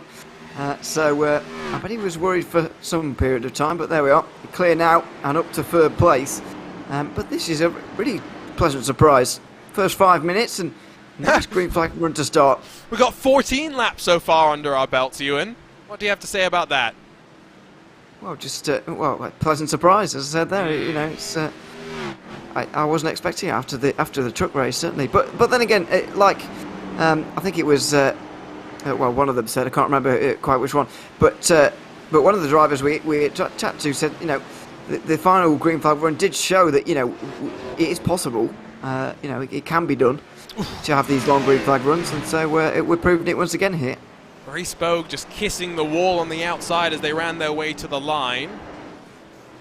Now, fall off in lap times already about 3 or so tenths of a second at the very front of your field, and you'll note that we're only 16 laps into this one as Richard Regan Jr. down the inside of his teammate Danny Cervantes. That looked a bit coordinated to me, but just like it was in the truck race, lap traffic going to be a pretty quick consideration. It certainly is, and with everybody still running in a long line, they're not going to be as willing to give it up as they were in the final green flag run for the trucks, where we'd already seen them in the wall and we see some damaged cars. They'll be a lot less willing, and you might even see some of them fighting to Abner Acosta to stay on the lead lap as well, because it is so important around here. Well, it is any circuit, so there could be a real problem for the race leader. Is he just watching his tyres though? Is Regan Jr. being a bit more committed? Now 10 minutes longer the race. Not sure what that's going to mean in terms of pit stops and requirements to come down to the lane. But it does mean that if we go green for longer, the tyres are definitely going to get a pretty healthy amount of load and wear thrown at them. Yeah, I think this definitely opens us up to having at least tyre changes today in this race. As you mentioned earlier, 150 laps is possible if we run green the whole way round. We're unlikely to manage that because, for example, we're already running a little bit behind schedule in terms of that. But yeah, it's very much opening up some tyre strategy here. Although the caution would, we'd have to have a bit of a longer green flag run really for everybody to think about it. Great shot as the cars in that leading trio continue to just run away from Bradley Holly. They're going to latch onto traffic in about 2 laps time or so, and then we'll see how that influences that pack at the front. Reece Bogue still commands 7th spot in front of Thomas Sink, Doug Evans, Mark Kalin and Chris Justice as they work their way off the corner though. It's at this point that the extra horsepower of the Xfinity car will surely start to play a bit of a factor in how the tyres are feeling. Don't forget as well that we started a bit earlier and we're going into the night here in the middle of April. Still the last little bits of sun creeping over the horizon. Absolutely, but track very much cooling down out there at the moment. So it's not going to be particularly punishing, and slightly bizarre, I've got to say, to see a Martinsville race in the evening. Really don't see it very often, unless I just not watch the spring race for a while. It doesn't happen very often. I've not seen it unless there's rain. So it's a little bit different to real life. I thought Terry Radford was meant to have a different car today. It was meant to be blue. Maybe forgot, to be fair. It's entirely possible. There he is. It matches at least with his background, the orange car and whatever. So. Yeah, but I distinctly remember there being a bet between him and someone else last week about who would finish on top. I think it was Mark Halen, and the loser had to wear the colors of the other team's college football team. To put it in context, Ewan, because people outside of the US may not appreciate what a cult college football can often be. Who do you support again in the Premier League? Who do Forest, I support? Right. Yes. Yes. Yeah. So it's like how a city feels about Forest. That's how Nashville feels about their local college football team. That is bizarre. Yes. But for college as well, you know. And don't really forget, weird. Ewan, the biggest stadium in the world, I'm pretty sure, is a college football stadium. What a waste. Have you not seen that photo? It was when they had like Manchester United and Barcelona go and play there, and they're like 135,000 people there, dude. Yeah, I think so. I think I've seen that. Yeah. So, I do get it. And when this is going off topic a little bit, but when our university played the local one about 4 weeks ago, at our annual event, we were like, this is the closest we'll ever feel to an American college team. Yeah, no. There's about 200 people there. Yeah, no, not really. No, yeah. It's the closest we'll get, though. Yeah, yes. No, which is why I'm saying you need to have Ewan O'Leary Tours America, where we just bring you to colleges. Lead us into lap traffic, by the way. Apparently the biggest stadium in the world. Now, it's in a place where we're going to doubt its claims. Do you already know where I'm going with this, Ewan? Yes, I do, but I'm not willing to say yet. Oh, you don't want to get in trouble? I'll get in trouble then. It's in Pyongyang. Okay. Oh, I wasn't expecting that, actually. I was expecting one of these new stadiums built like for the World Cup or something. No. You know, those kind of thing. Okay. So that apparently holds 150,000 people. Okay, I don't necessarily believe that. Although, no. It wouldn't be the wildest thing I've ever seen from over there. True, no, yeah, I mean, I guess maybe you can believe it, but let's pretend, that doesn't count. Apparently the biggest stadium then in the world is a cricket stadium in India. 132,000 people. That does not shock me either. I think, actually, recently, by the way, in the Indian Premier League, they broke the record for the most watched cricket match ever. Yeah, I wasn't watching it because I refused to watch the IPL. Oh, why? I just don't like watching. Oh, we are really going off topic to be talking about T20 cricket on a NASCAR broadcast. I just don't enjoy T20 cricket anymore. All the Americans watching are thinking, what the hell is this? And why are they running back and forth? T20 cricket was designed to try and make Americans enjoy cricket because it is about the same length as a baseball game, whatever it is. Is it? Yes. It's about 3 or 4 hours. Usually more than 4 hours because over rates even in T20s are an issue. Actually, that's not true anymore because baseball has just introduced something called the pitch clock and started enforcing it. So you get like 15 seconds between each pitch. And so now baseball games are apparently 2.5 hours long instead of 4 hours long. That's ideal. See, I get into the nerdy stuff about sports. If you do want to know, I think what the biggest football stadium in the U.S. is, I say football generically, American football, real football, whatever it is, it's the Michigan Stadium in Ann Arbor. Do you want to guess how many people can fit in the big house, Ewan? It's got to be about 110,000. You're not far off. 107. Oh well, yeah, there you go. Oh, no, I knew it would be a lot.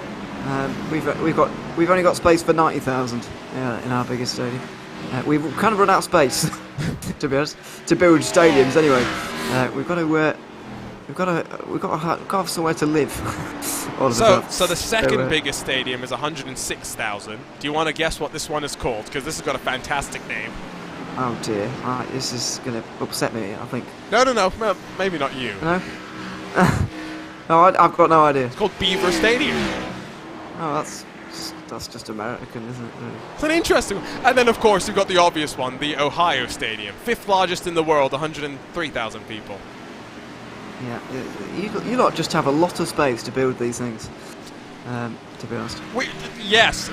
We were having this discussion because we are getting very off the topic. But if you're curious, it's because there's not much going on right now. They're all kind of just running in their little battle groupings for the time being. We'll check in with Bradley Holly, who slipped now into the clutches of Daniel Knight and Jeff Evans. I'm heading back to Indianapolis for the 500 this month of May, and instead of flying from the Bay Area, I said, you know what? Why don't I drive? A, because I can bring my golf clubs and I can go and play at the golf course at Indianapolis, which is amazing. amazing. But B, so that when Devlin DiFrancesco crashes into any more people, I can go and buy damaged body parts and bring them back with me, because yes, I'm going to do that, given that he wrecked a bunch of people at Texas. But the distance of me driving from California to Indianapolis is the same as someone in England driving to, what was it, Slovenia or Syria or something? It was, well, we get the one I definitely do remember though is when we were talking about F1 Grand Prix and the distance between Las Vegas and Miami, yes, which is about the distance from here to Turkey. So that is an entire and Turkey is almost in Asia, to put it in context. Like, that's a discussion for another day. Half is. Yes. So it's quite wild to us. 34 hours driving, said Google when you sent that to me. I'm looking forward to it. I'm going to split it up into 3 days. I'll stop off in Salt Lake on day 1. I'll go to Omaha on day 2. Only 3 days, you know. Jesus. It's not that... See, this is the thing. I won't say what speeds you can travel on American highways, but you can... Because America is so big, they designed the highways to go and be crushed down. And that's why that gumball record and stuff exists, and that people try and go from coast to coast in like 24 hours. Jesus. Yeah, that's averaging that's like 160.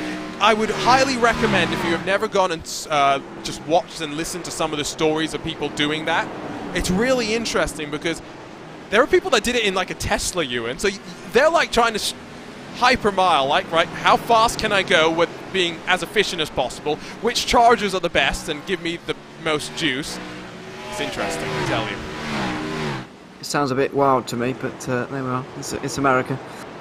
They do that all around the world. I'm sure they've done that in Europe as well. They run from London to Geneva or something like that. Wherever it is, though, it's a bit wild, isn't it, for me. It's got to include London, because it's got the tunnel or the ferry, which are awful. Oh dear, yeah, okay. Especially now. Well, that's not my fault, though. That's not my problem.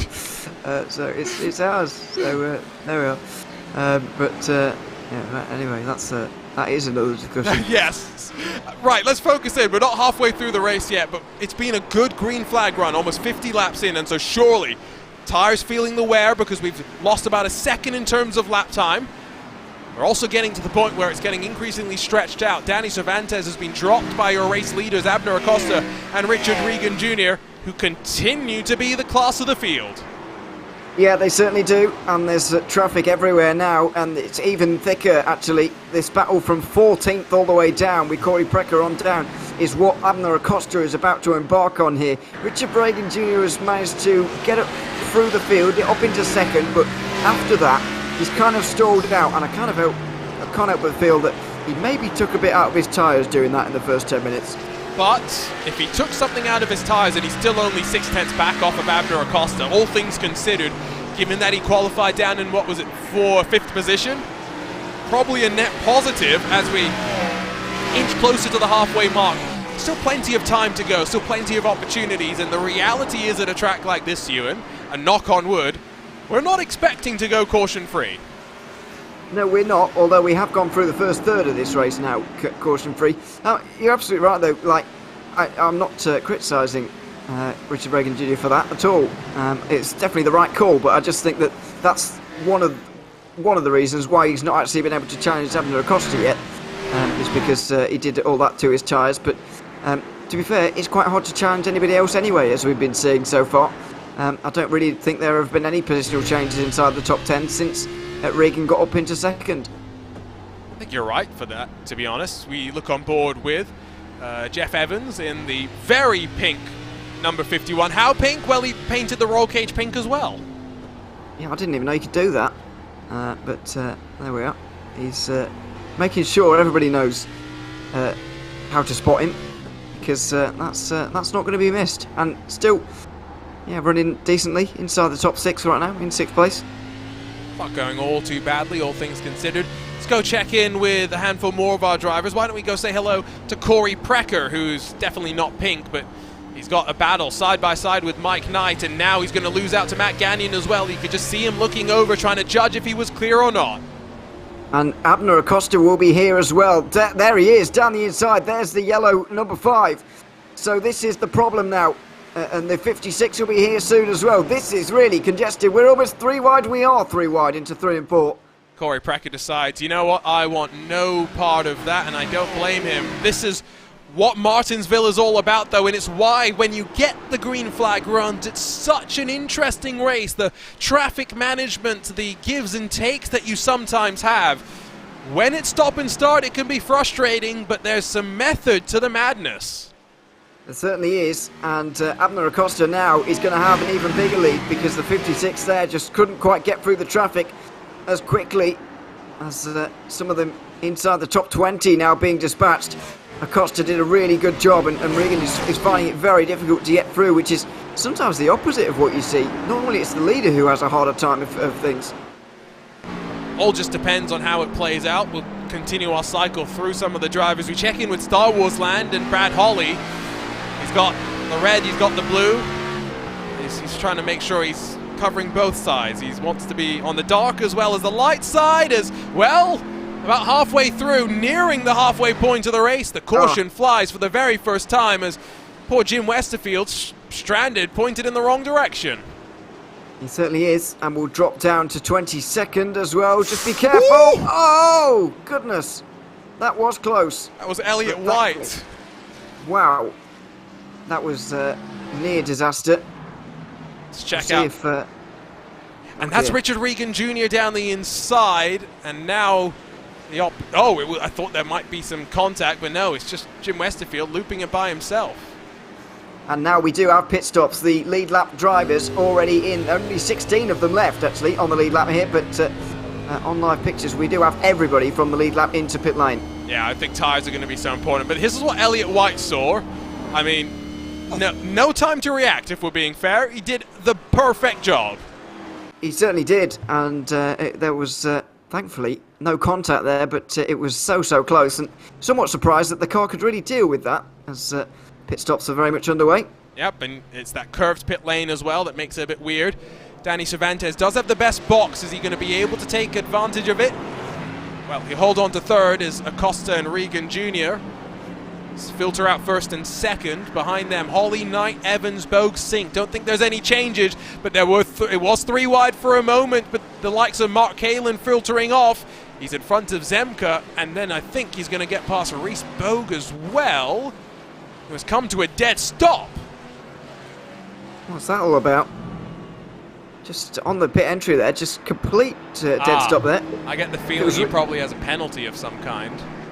Oh, maybe. For maybe speeding on pit exit, which would give him an end of line, I think. I guess so, but even if you had an end of line, you wouldn't come to a dead stop like that, would you? I wouldn't. The easiest thing to do would probably have been to do it like that, because otherwise you're waiting for everybody to come on through. I don't know. See if we can get word. So. But I think, by the way, a couple of drivers, Corey Precker and Terry Radford, have stayed out to try and get their lap back here. Yes, and they will do indeed, and then are going to be struggling on tyres at the tail end of the field. What this does do, though, is basically reset things. Acosta and Regan will start alongside. Acosta got a great jump from the outside. We know that Regan Jr. is going to have to be careful not to get a black flag for jumping Acosta, who will control the start.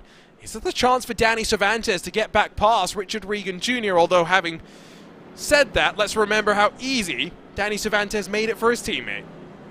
Absolutely, there may not be a fight between them anyway. And you mentioned that Cervantes does have the ideal pit box for this race. Did get pole, of course, so it's in a great place, pit lane-wise. However, there were so many lap cars. That green flag run was so long, and there were so many lap cars between Acosta and Cervantes that he really couldn't benefit from that pit box, really. And so still came out in third place anyway. But we'll see if he can challenge on this restart. So we got about 55 or so laps into a nice decent green flag run before the first caution came out, and it wasn't even with multiple cars getting mixed up. It was just one car going around by itself, but it showed us what a long green flag run could mean in terms of traffic management and all that entails. Acosta and Regan Jr., the championship contenders, on the front row getting ready to restart. Great jump from Acosta. Regan Jr. more concerned with slotting in front of Cervantes, but behind Acosta.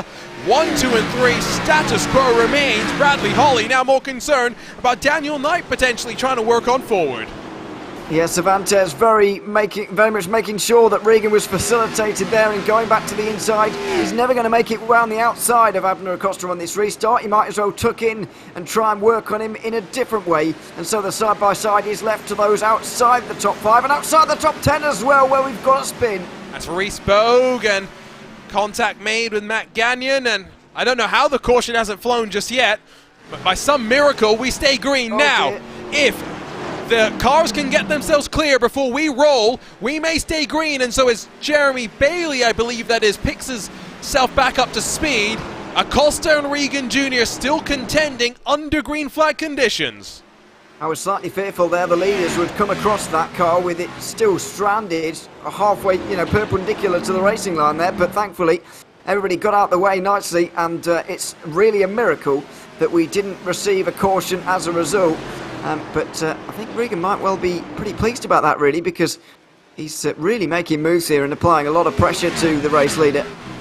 Let's go ahead and take the time to quickly just go ahead and take a look at how we somehow stayed green. So it was the 4 of Reese Bogue that made a bit of contact to Jeremy Bailey and then tried to minimize the impact of all of that. And again, somehow we stay green after that, and it is going to mean traffic and an immediate factor for your leaders as Matt Gagnon half a straight away from Acosta and Regan Jr.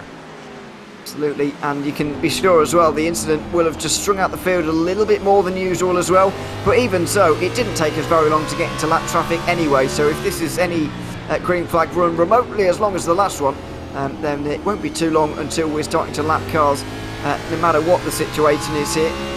So let's see, and let's see how easily that car in front gives this position over. Watch the hands of Danny Cervantes, especially on entry. Just look at how smooth he's trying to be. It was going to be so cool to take a look at, but unfortunately we'll go ahead and unfortunately pick up something with Terry Radford that has seen him being involved in the caution. And Cervantes went straight into the back of Regan there. I don't know if you saw it as the caution came out. There, yeah. It just, the pace car came out right in front of them, and so they all had to slow down very abruptly, and there was definite contact. Let's see what happened to Terry, and yeah, we do have a car right behind him, diving deep on the brakes. Nope. And there we are. So Jeremy Bailey gave the Reese Bogue to Terry Radford there. Circle of contact. Well, I mean, he was quite a long way down the inside there, really, and maybe Terry came down on him a little bit. But he's on old tyres anyway, to be fair, Terry, so can't blame him too much. And a few of those at the back do come in now, especially those that took the wave around will be enjoying this because their tyres will be very old. Terry Radford stayed on the lead lap, I believe, so he's not going to drop a lap down? Yep, he's on the lead lap. Yeah, so that's an important thing as well, given that he wouldn't have gotten a lucky dog or anything to bring him back onto the lead lap this time by, and so he will stay on the lead lap. Cautions do breed cautions. That's something to consider, and after about 20 minutes without one, it took us only about 5 minutes to get the second one. And that might well be a more recurring theme here over the final 23 minutes. Obviously, we hope not, but kind of surprised we got such a nice green flag run to start this race, but I just hope it doesn't turn into a real stop-start affair after this now. It's always the danger, but we'll hopefully see a nice little run as well. Regan Jr. and Acosta, I think, now, as Mark Kalin comes down to pit lane, not sure what that's about.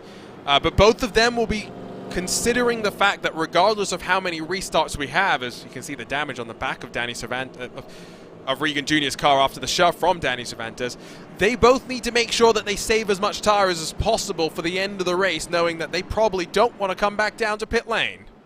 Yeah, I think the leaders can't come back down pit lane again. They had their one chance there under that first caution of the night, and after that you can't really do it, because if Abner Acosta comes in, the others will be so tempted to leave him in pit lane on his own. and to leave him down in 18th place where you just can't recover from, even with 20 minutes to go here and new tyres. So I think, yeah, we're going to see leaders get hung out to dry if they come in pit lane, so I just don't think they'll take the risk. So we start to form up 2 by 2 once again. Acosta, Regan Jr., Danny Cervantes, Brad Holly, and then Daniel Knight and Jeff Evans, your front 3 rows. 2 by 2 starts also mean once again that Regan Jr. is going to be trying to coordinate with Danny Cervantes to try and slot into line, and they did a great job of that on the last restart. They certainly did, and we could both see the same thing again, or are we going to see Regan try and go right round the outside in towards turn 1 this time and give it more of a go? He's keeping tight to Acosta and trying to time the restart as best as possible, but in his quest to slide across into second, is it going to open the door for Bradley Holly to get past Danny Cervantes? We'll find out as they ramp off the corner. Cervantes seemingly has that locked and loaded, and cleanly through the first corner, they dive their way on off. At the end of what will be lap number 75, it's Acosta from Regan Jr. already starting to break away once again. Yeah, everybody being so defensive inside the top 10, really, in the way they're driving. Holly there also starting on the outside, of course, but was far more interested in slotting in front of Daniel Knight there than trying to take advantage from the fact that Cervantes was trying to let his teammate in. So it was all a bit of a surprise, really, as Abner Acosta now challenged for the lead by Regan Jr. He was able to get to the inside, and now Acosta's got to be mindful. The longer he hangs out there, the more danger he is in. And into turn number 3, it's enough for Richard Regan Jr. to climb his way to the front. Acosta will settle into line and plot his charge to try and grab the lead back, and he instantly tries to feint to the inside. He used that late apex through turn 4 to try and have the run and go for it into turn 1. Couldn't quite do it. I think he'll wait a little bit longer so that Cervantes is not so much of an issue, and so he can try and experiment a little bit with some lines, because when you've got a car right behind you like he has right now, it's very difficult to really try anything. 20 minutes left to go in this one now.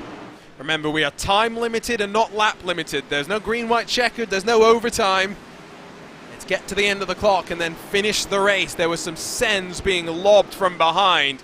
Saw Colton Lane in the Valvoline car trying to get past Chris Justice, but he'll ramp off nicely and try and defend the outside on the run into turn 1. Yeah, this is where the action is, really, on the fringes of the top 10. It's a lot less defensive and a lot more, you know, looking forward kind of ambition in this way. So yeah, I'd like to see that.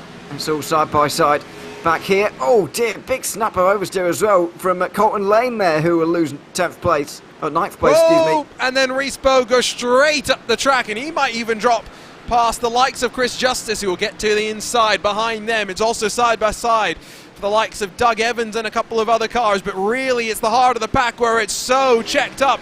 Elliott White has climbed 13 positions to get up into the top 10. A remarkable job from the Precision Racing Esports number 27.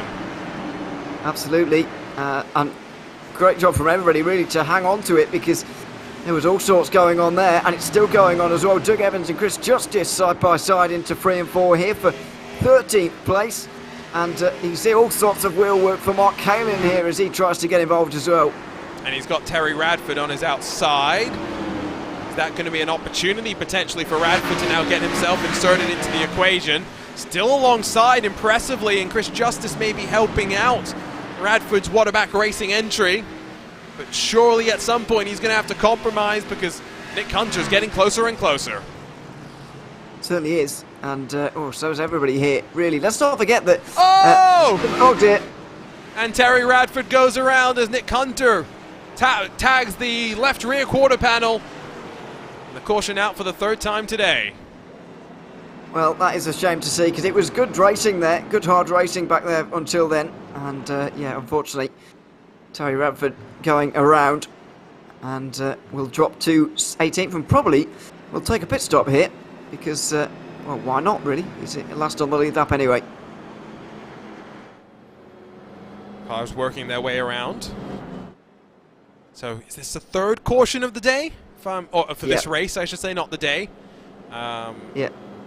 That counts a lot higher. Yeah, well, absolutely lost count, to be honest.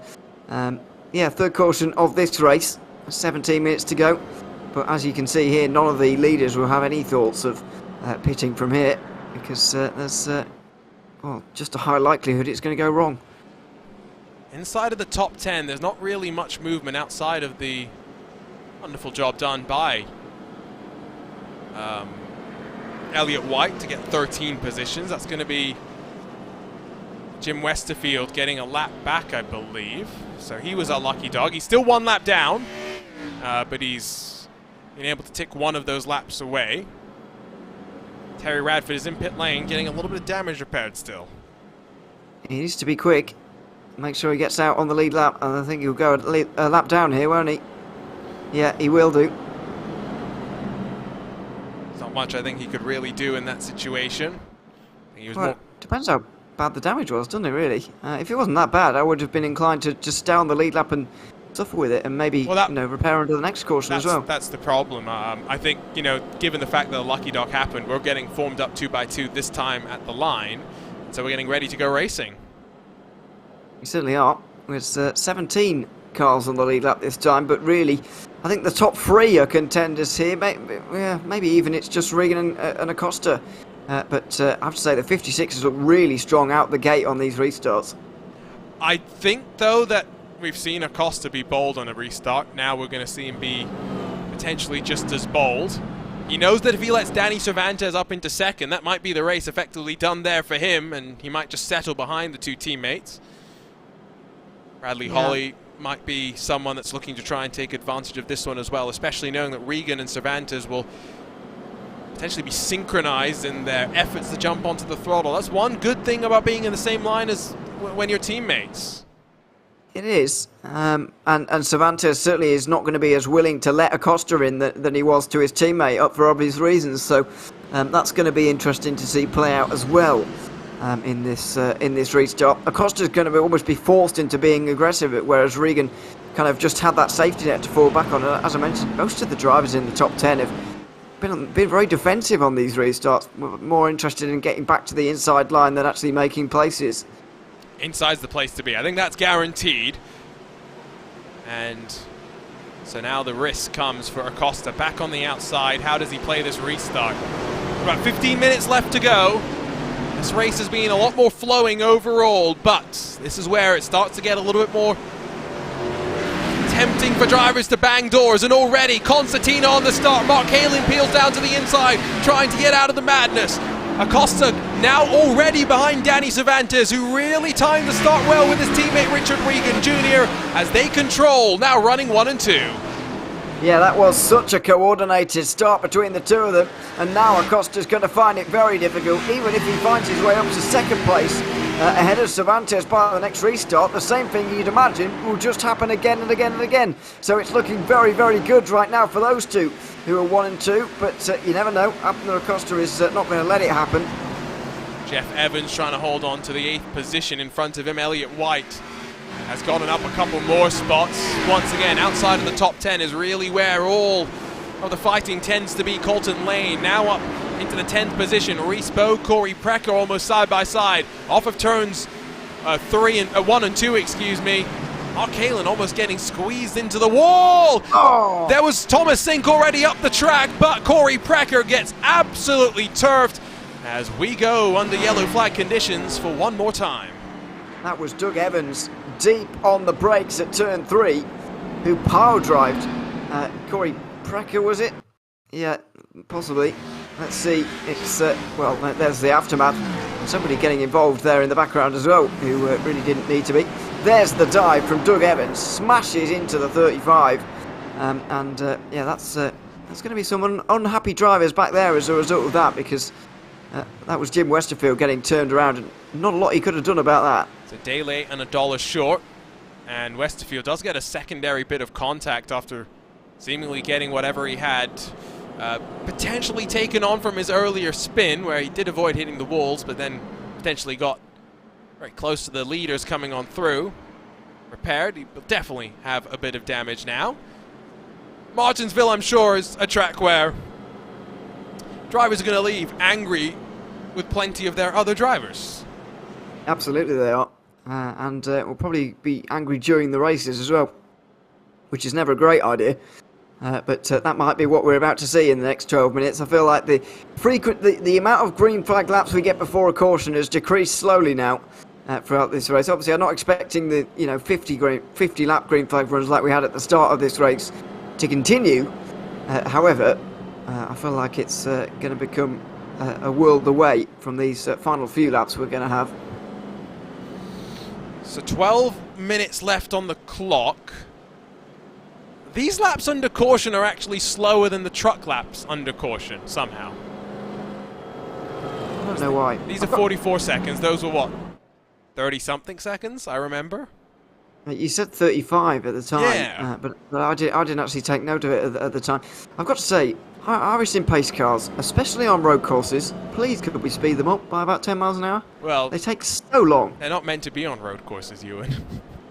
I know, but when we do, they're not meant to be on road courses. It's as simple as that. But it's nice. But it's nice to have them because we do have them in real life. I know. But funnily enough, but they're so slow. It's because they're not meant to be there. Yeah, but there's a reason there's no safety cars in any official iRacing race ever. I know. It's still a shame. It is. I'm not disagreeing. I mean, IMSA Esports last year we had our safety car procedure. That was wonderful. Yeah.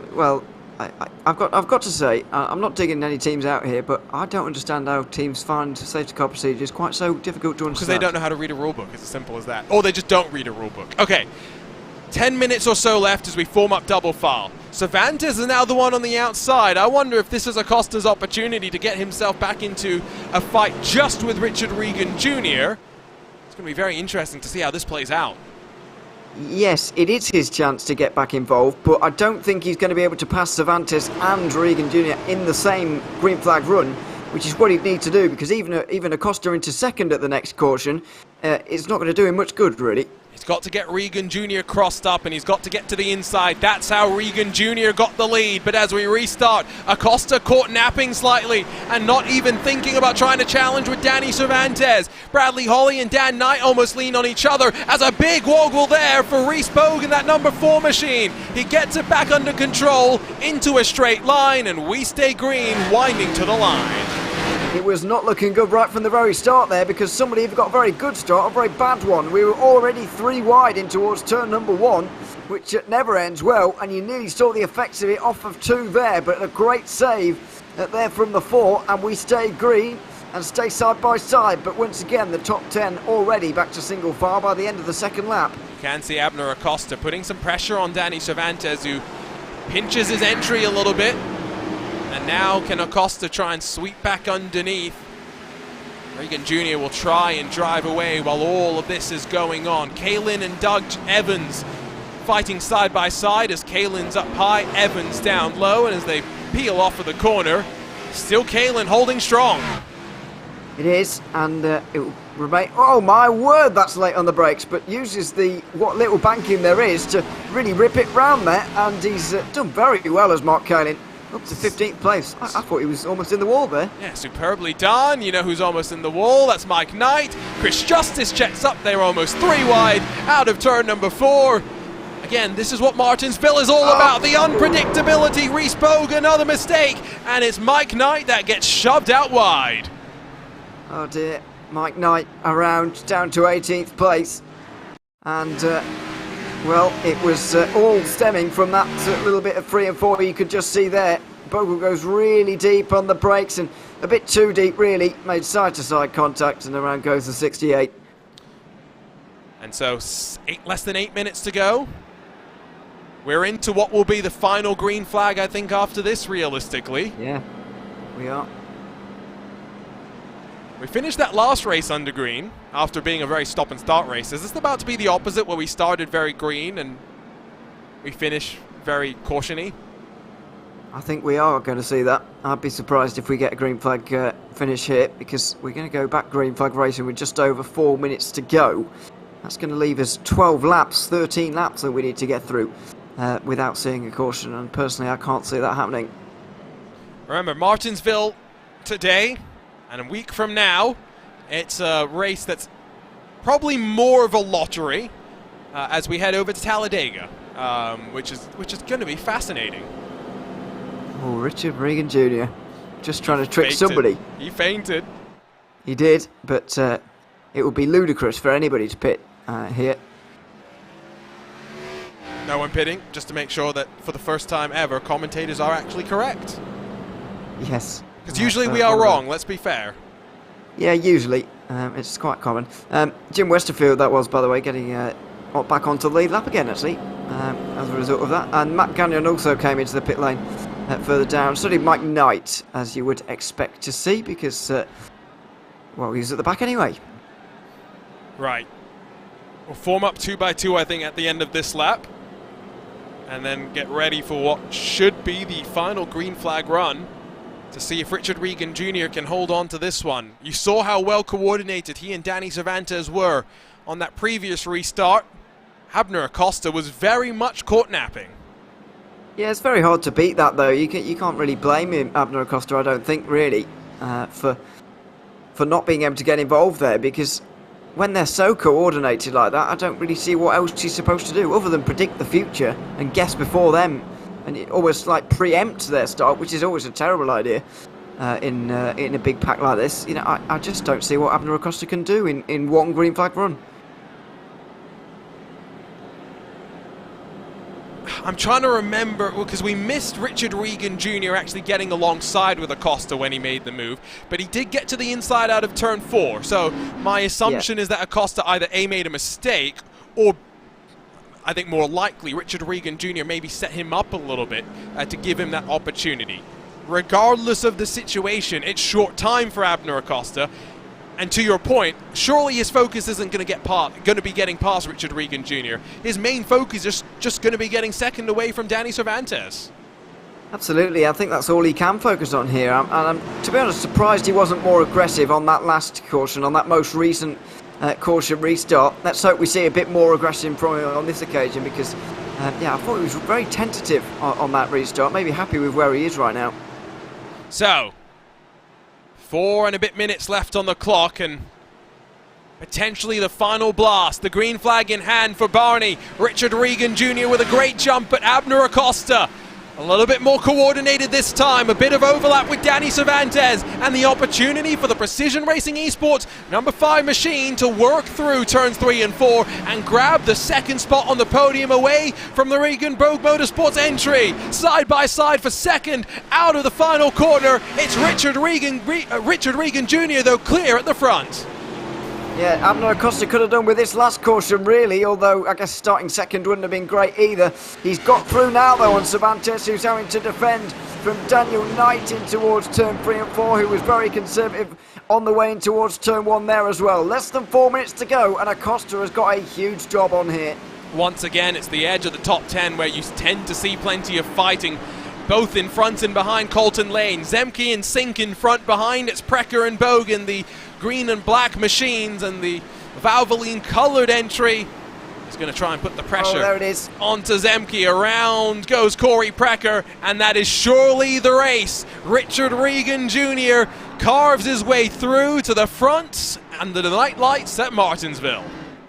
Yeah, that's surely going to be it from here with just over 3 minutes to go, unless there's a bit of a miracle. I think Richard Regan Jr. is going to have this one. It was an accident in the background, a spin in the background.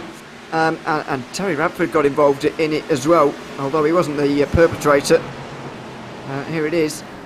Oh, it's Reese Bogue again, and that number 4 just gets into the back of the Corey Precker, number 33.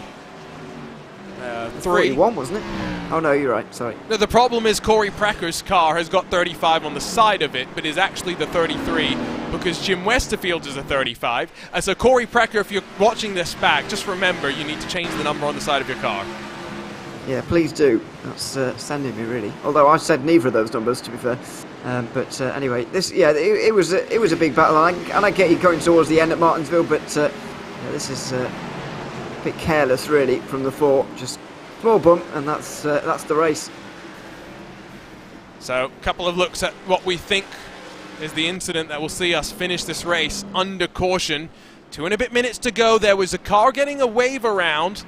Now, We have been in this situation once before, and it was very confusing. I think this was back at, was it Texas with the trucks, where we got a one-lap shootout after time had expired. It may not be done and dusted. Maybe not. But even so, in terms of the race win, I still don't see what Abner Acosta can do from the outside line of a restart. I mean, he's going to be coordinated with Cervantes as well, who's going to jam it down his inside anyway. We'll find out in a few moments' time, but you can see that contact that Cervantes made with the back of Regan Jr.'s car. If anything, that seemed to help the balance of the machine. It's certainly not hurt. So yeah, there we are. Regan doing all right. It has cast quite a big hole in the back of that car, though, hasn't it? From what we can see. They call it character, I believe. Yeah. It's as you say, it's certainly not hurt. One more lap after this one, probably, of caution, and it's very close to time running out. I don't.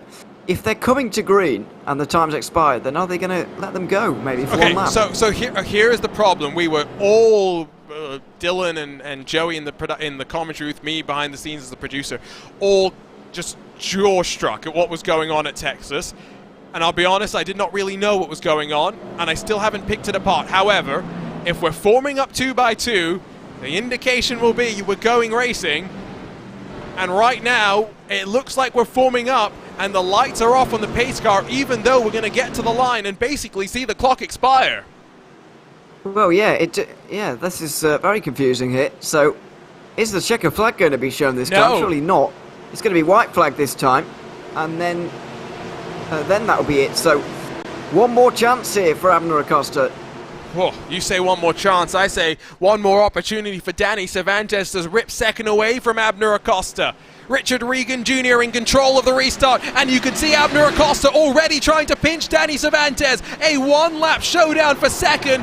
Acosta may not even grab third if it's going to be a chance for Daniel Knight to work his way out of turn 2 to the inside of that Precision Racing Esports number 5. But at the front of the field in the championship battle, it's win number 3 on the trot for Richard Regan Jr., who comes out on top under the night lights here at the Martinsville Speedway. Danny Cervantes makes it a Regan Bogue Motorsports 1 and 2. But Abner Acosta was able to hold on to third at the end of the day and minimizes the bleeding to the championship leader. And with the teammates up front all day long, Richard Regan Jr. just had to execute those restarts perfectly, which he has done for the second half of this race. And there was no beating him here at Martinsville as a result of that. Even that late race caution, that late race restart, that couldn't unseat him there. It was a very interesting first half of the race with a long green flag run.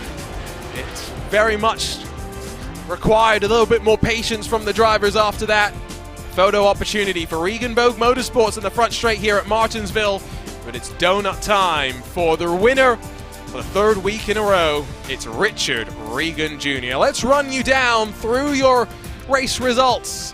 Again, finishing with a one-lap showdown. Richard Regan Jr., Danny Cervantes 1 and 2, with Abner Acosta grabbing the third step on the podium. It's Daniel Knight that finishes 4th, with Brad Hawley behind him.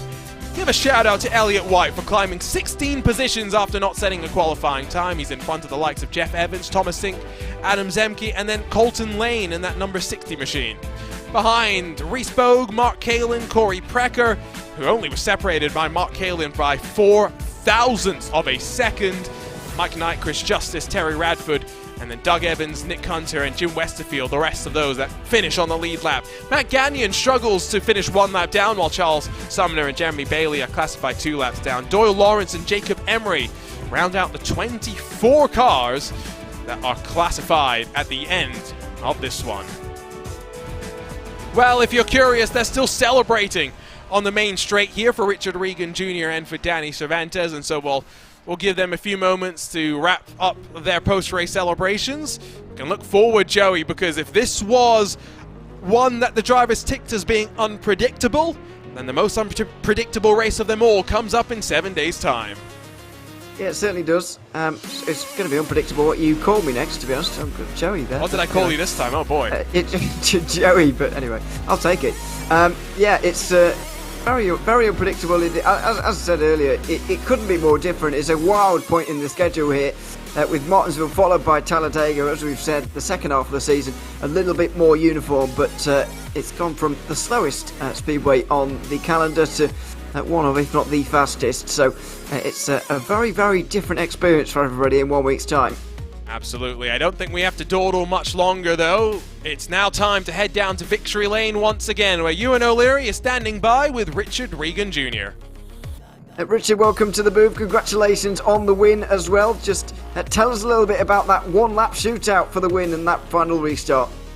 Yeah, I wasn't really too worried about it. I was counting Danny down for the restart, so I just knew that as long as he timed the restart pretty good, that he'd be able to fight for P2. So glad that Regan Bogue Motorsports was able to get a 1-2 tonight.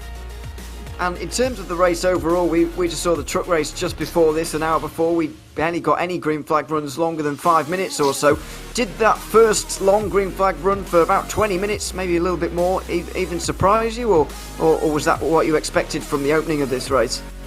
No, I thought we'd get a good green flag run in here tonight. We have a good field of drivers. I messed up my cue, so it just figures that when I need a caution, I don't ever get a caution, or at least it takes forever to get one. And then once we got to the lead and Danny was riding in second, it was just a caution faster after that. But bad execution for me in Q for sure. It's always the way. Either way, it worked out pretty well in the end anyway. Congratulations on the win, Richard, and thanks very much for chatting to us. Yep, I just got to give a shout out and thank you to Danny Savernez, Reese Bogue, everyone at RBM, everyone over on the truck side, everyone at Dirty South Racing, Mission 22, Multiple Sclerosis Society. If you need a paint, go to facebook.com/neonismpaints and tell them that the PRL sent you, everybody at the PRL and you guys at RaceSpot. We'll make our way over from Richard Regan Jr. straight to his teammate, Danny Cervantes, who shocked us in qualifying, Danny, with not one but 2 blistering laps. How happy were you to put it at the very front? I was pretty happy. I was practicing. I did over 200 laps of practice coming into tonight. Definitely try to get a good qualifying spot because I know it's pretty hard to pass here. So definitely track position was in mind all throughout the night. Got to ask you about tire life because we were wondering. We saw the truck drivers not make any pit stops in some cases. We didn't necessarily know what to expect with the Xfinity cars. The timing of the caution seemed like it helped to basically bring you in basically halfway through. Yeah, me and my teammate, we were thinking of if for some reason if the race did go green, we were thinking maybe do 2 tires because we really only needed like 3 gallons worth or 1.5 gallons worth of fuel. So maybe just take 2 tires because the fall off wasn't too bad, and by the amount of time we would have saved during pit stops, it could have definitely given us the jump over Abner in that first run. Then that second run, you know, that cautions definitely helped the tire life quite a bit, and I was able to pull a second out of that. Well, congratulations on a 1 and 2 for Regan Bogue Motorsports, and we'll see you in 7 days' time over at Talladega. All right, thank you guys. Danny Cervantes finishes second, and we make our way now to the final step of the podium. Abner Acosta finishes third after a bit of a helter-skelter final lap showdown to finish it all off. But Abner, I want to ask about how things played out in that first 50 or so laps when you enjoyed plenty of green flag running. Yeah, it was really fun. Green flag, but yeah, saved my tires. I think I had the pace to, you know, continue to gap, but you know, the yellow flags came and then they just kept coming after that. I mean, you were up against 2 teammates at the front and 2 teammates that could coordinate so well on restarts. Was there any hope of you getting back to the front once you were trapped behind? No, honestly, for whatever reason, I thought, you know, once we got that yellow, I was like, well, maybe we'll go green. So I kept trying to take it easy and then let Richard sneak by, and I think that was a really bad mistake. I should have just pushed the whole time and kind of just figure out that we will get that many cautions. But yeah, as soon as Richard passed me, you know, I saw Danny was letting Richard get in line when he was second, and they were obviously calling it out when I was second, and I was just getting past, you know, getting dropped back to third. So yeah, it would have taken a lot. It would have taken a very long green run, which we were not getting at that time, and I would have to battle 2 teammates. So it would have been rough. Was hoping to get a second there, but you know, that last caution, Danny was able to get by. Ultimately, it's consistency, though, that keeps you in the championship fight, and so we'll see you in next week to see if you can be consistent at Talladega. Oh god, Talladega. We'll see what happens. There's wild cards, but hopefully I stay consistent. Have a good night, guys. Abner Acosta rounds out our post-race coverage. Always great to talk with some of the drivers, get some of their opinions heading out of an interesting race meeting. But, well, Talladega's had plenty of focus from us here today. We'll just remind you, 9:30 p.m. Eastern is when the Xfinity drivers will take center stage on April the 19th. But again, 8:30 p.m. Eastern, start things off with your truck series. It's always fun on a Wednesday evening. But as we get to the halfway point of the championship next week, Ewan, it's when we start to settle into a lot more of the skill set that these drivers will have developed in their time in these cars. Yeah, it's a lot more of a standard skill set as well. Dover's still a little bit weird with the way that circuit goes, but it'll be fine. Kansas, Darlington, Texas, Charlotte, very much like classic NASCAR, I guess you could say, and what you'd expect from those racetracks. So I think there'll be a lot of drivers looking forward to a bit of normality in what's been an otherwise pretty chaotic schedule. It was a stop-and-start day, that's for sure. However, through all of that, it's been some really interesting racing. You heard it from the Truck Series drivers at the end of their race. Even though they were caution-filled at the start, it got into a rhythm at the end, while it was the reverse for the Precision Racing League Xfinity Series. For now, though, it's time to bid you farewell. As always, thank you for joining us on this Wednesday night doubleheader of stock car action. More PRL action tomorrow for the Precision Racing League Formula 3 Series before we pick it up on Sunday evening to do the PRL week of competition all over again. For the team at RaceSpotTV, for Ewan O'Leary, alongside myself, Arjuna Kenkipati, thank you so much for joining us here under the night lights at Martinsville. We'll see you at Talladega to see who comes out with the luck of the gods.